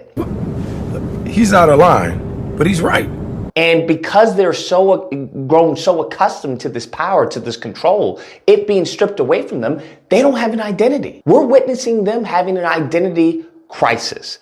That's why you see when it comes to the school shootings, that's why you see when it comes to suicide rates, that's why you see when it comes to depression, when it comes to the birth rates, there is a collapse that we are witnessing. And they are banking everything right now on Donald Trump. That's what they're banking. They're banking on Donald Trump and people like Nick Fuentes and people like Tucker Carlson to re-energize them of like their manhood, of their purpose. That, hey, this is a white country and we got to stand up and fight and we can't allow this to happen.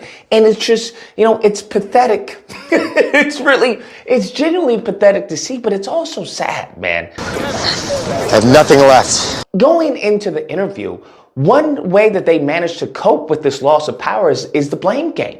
Every accusation is a confession for these people, for this lineage of evil. So you have, Nick Fuentes talk about that he got radicalized by Mark Levin, which I think is hilarious when it comes to race, where it's like, hey, if white people aren't the majority in this country, that would be a bad thing. I was listening to Mark Levin's show.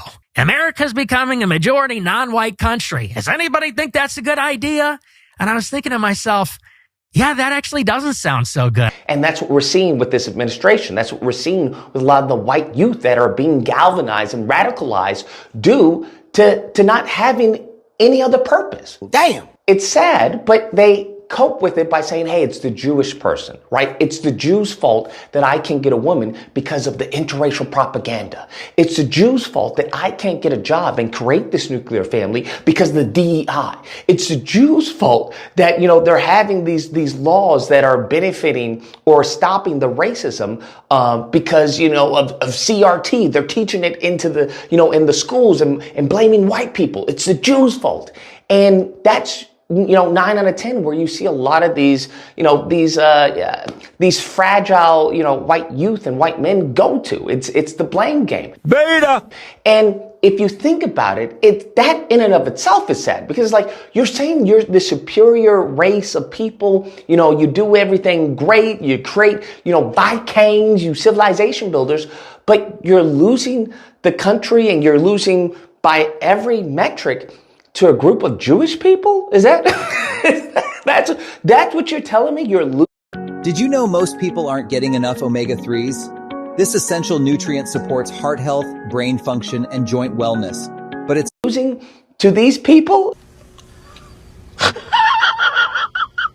It's kind of pathetic, to be honest. And I think we're seeing just a circular turn of events where it's like they blame and then it's like, that's kind of pathetic to admit that. Then they blame, that's kind of pathetic to admit that. They blame, that's kind of pathetic to admit that. While at the same time, they have this vision of themselves, once again goes back to control, right? They control how they are perceived. They control how we are perceived and how other groups of people are perceived.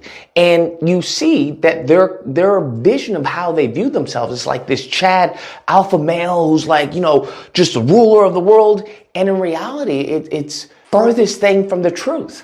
It's the furthest thing from the truth. You see a lot of these racists, a lot of these, the white nationalists and whatnot, they are always on the polar opposites of the spectrum. Either they're very skinny and fragile, they look very frail or in their appearance, or you have these bloated, fat, corpulent individuals.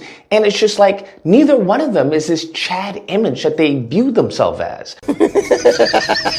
But the one part of the interview that really sent me into this spiral of depression, was Nick Fuentes talking about, why he's not married and, the relationship a gap and what's going on right now. I mean, honestly, it's the women. The women are extremely liberal. I don't know. I personally find women very frustrating. And, Tucker Carlson apologizes for calling him gay. Nick Fuentes doesn't even acknowledge it, right? He just smiles. That's because Nick Fuentes is a homosexual. That's really the comedy of this all, is that he's a homosexual. He's been caught watching trans porn. The constant degeneracy that he speaks ill against, this is what, he's consuming on a regular basis. I'm sorry I called you gay, by the way. But the comedy and the ironic part of this interview is them professing to be high IQ and high impulse control, right? That's like the stereotype that they love to, throw on black people. Oh, you guys are low impulse control, right? And I find it hilarious because this goes back to, once again, control, is that it got to a point in the conversation where they're talking about, hey, we should throw people who do porn in jail. The people who, create porn, throw them in jail. It should be stopped. We should stop OnlyFans. We should stop all of this. Like if a candidate were to come out and say, we ought to arrest the guys who own MindGeek, which is the biggest, I think it's the biggest porn supplier in the world, or the guys who run OnlyFans. I hope someone will say that. And someone needs to. I hope someone arrests them, like right away. What? I find it fascinating that they profess to have such high impulse control, but they admit that they have such low control over their impulses that the only way to stop them from this degeneracy is to make it illegal. Beta! Did anyone find that interesting? See, you're telling me the only way for white males, for white youth to stop, because he said weed, porn, and gambling or whatever, the only way, or video games, that's what it was. This is their life.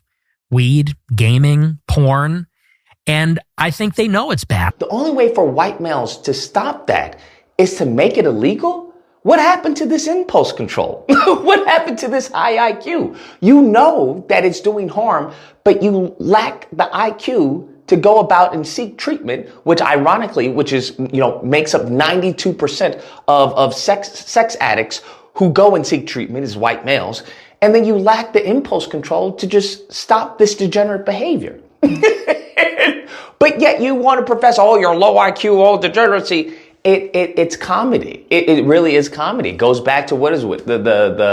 The CPAC where, they broke Grindr. They shut down the servers. It's just you're finding all these MAGA pastors who are talking, this is horrible. And then they get arrested with, child material, right? Or, they find out that they're, committing, non-heterosexual acts.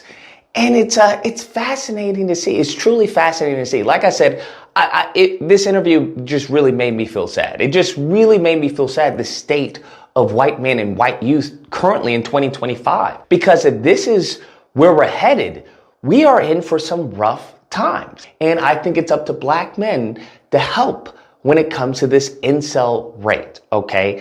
If a black man could have reached some of these white kids who've gone into the schools, who've gone into the churches, we could single-handedly take down much of these, just inane mass shootings. We can do that. Now, whether we choose to, that's yet to be seen. But I urge black men to adopt an incel. This is something that I stand firm on. Adopt them. You could save, a ton of kids in a church. You could save a ton of people, at a grocery store. If you just adopt them and teach them how to talk to women. And I think a lot of that would be, that would change the world. Anyways, guys, that's a video. Let me know what you guys think. Whether or not you believe, look, that's racist, okay? That's racism, all right? You're just a racist. Or if you don't believe, you see, that right there, call me a racist for speaking facts, that hurt your feelings. As Ben Shapiro says, facts don't care about your feelings. That right there, that's what I'm talking about, bruh. What happened to y'all, huh? What happened to the bike kings? What happened to the civilization builders? Hell, I'd even settle for a slave master, bro. Right now, I don't even think y'all even have it in you to be slave masters. Y'all would be the slaves in current times. That's how feeble and docile y'all become. I don't know. I guess we need to really have a "Make White Men Great Again" campaign. That's what needs to happen. Anyways, I hope you guys enjoyed the video. If you happen to disagree, you know where to find me. Thursday through Saturday, Disagreement Day. You can call in, we duke it out. Otherwise, if you enjoyed the video, please feel free to like, share, comment. Let me know what you guys think and subscribe. And all that fun stuff. Until next time, guys, be amazing. I'm sorry I called you gay, by the way.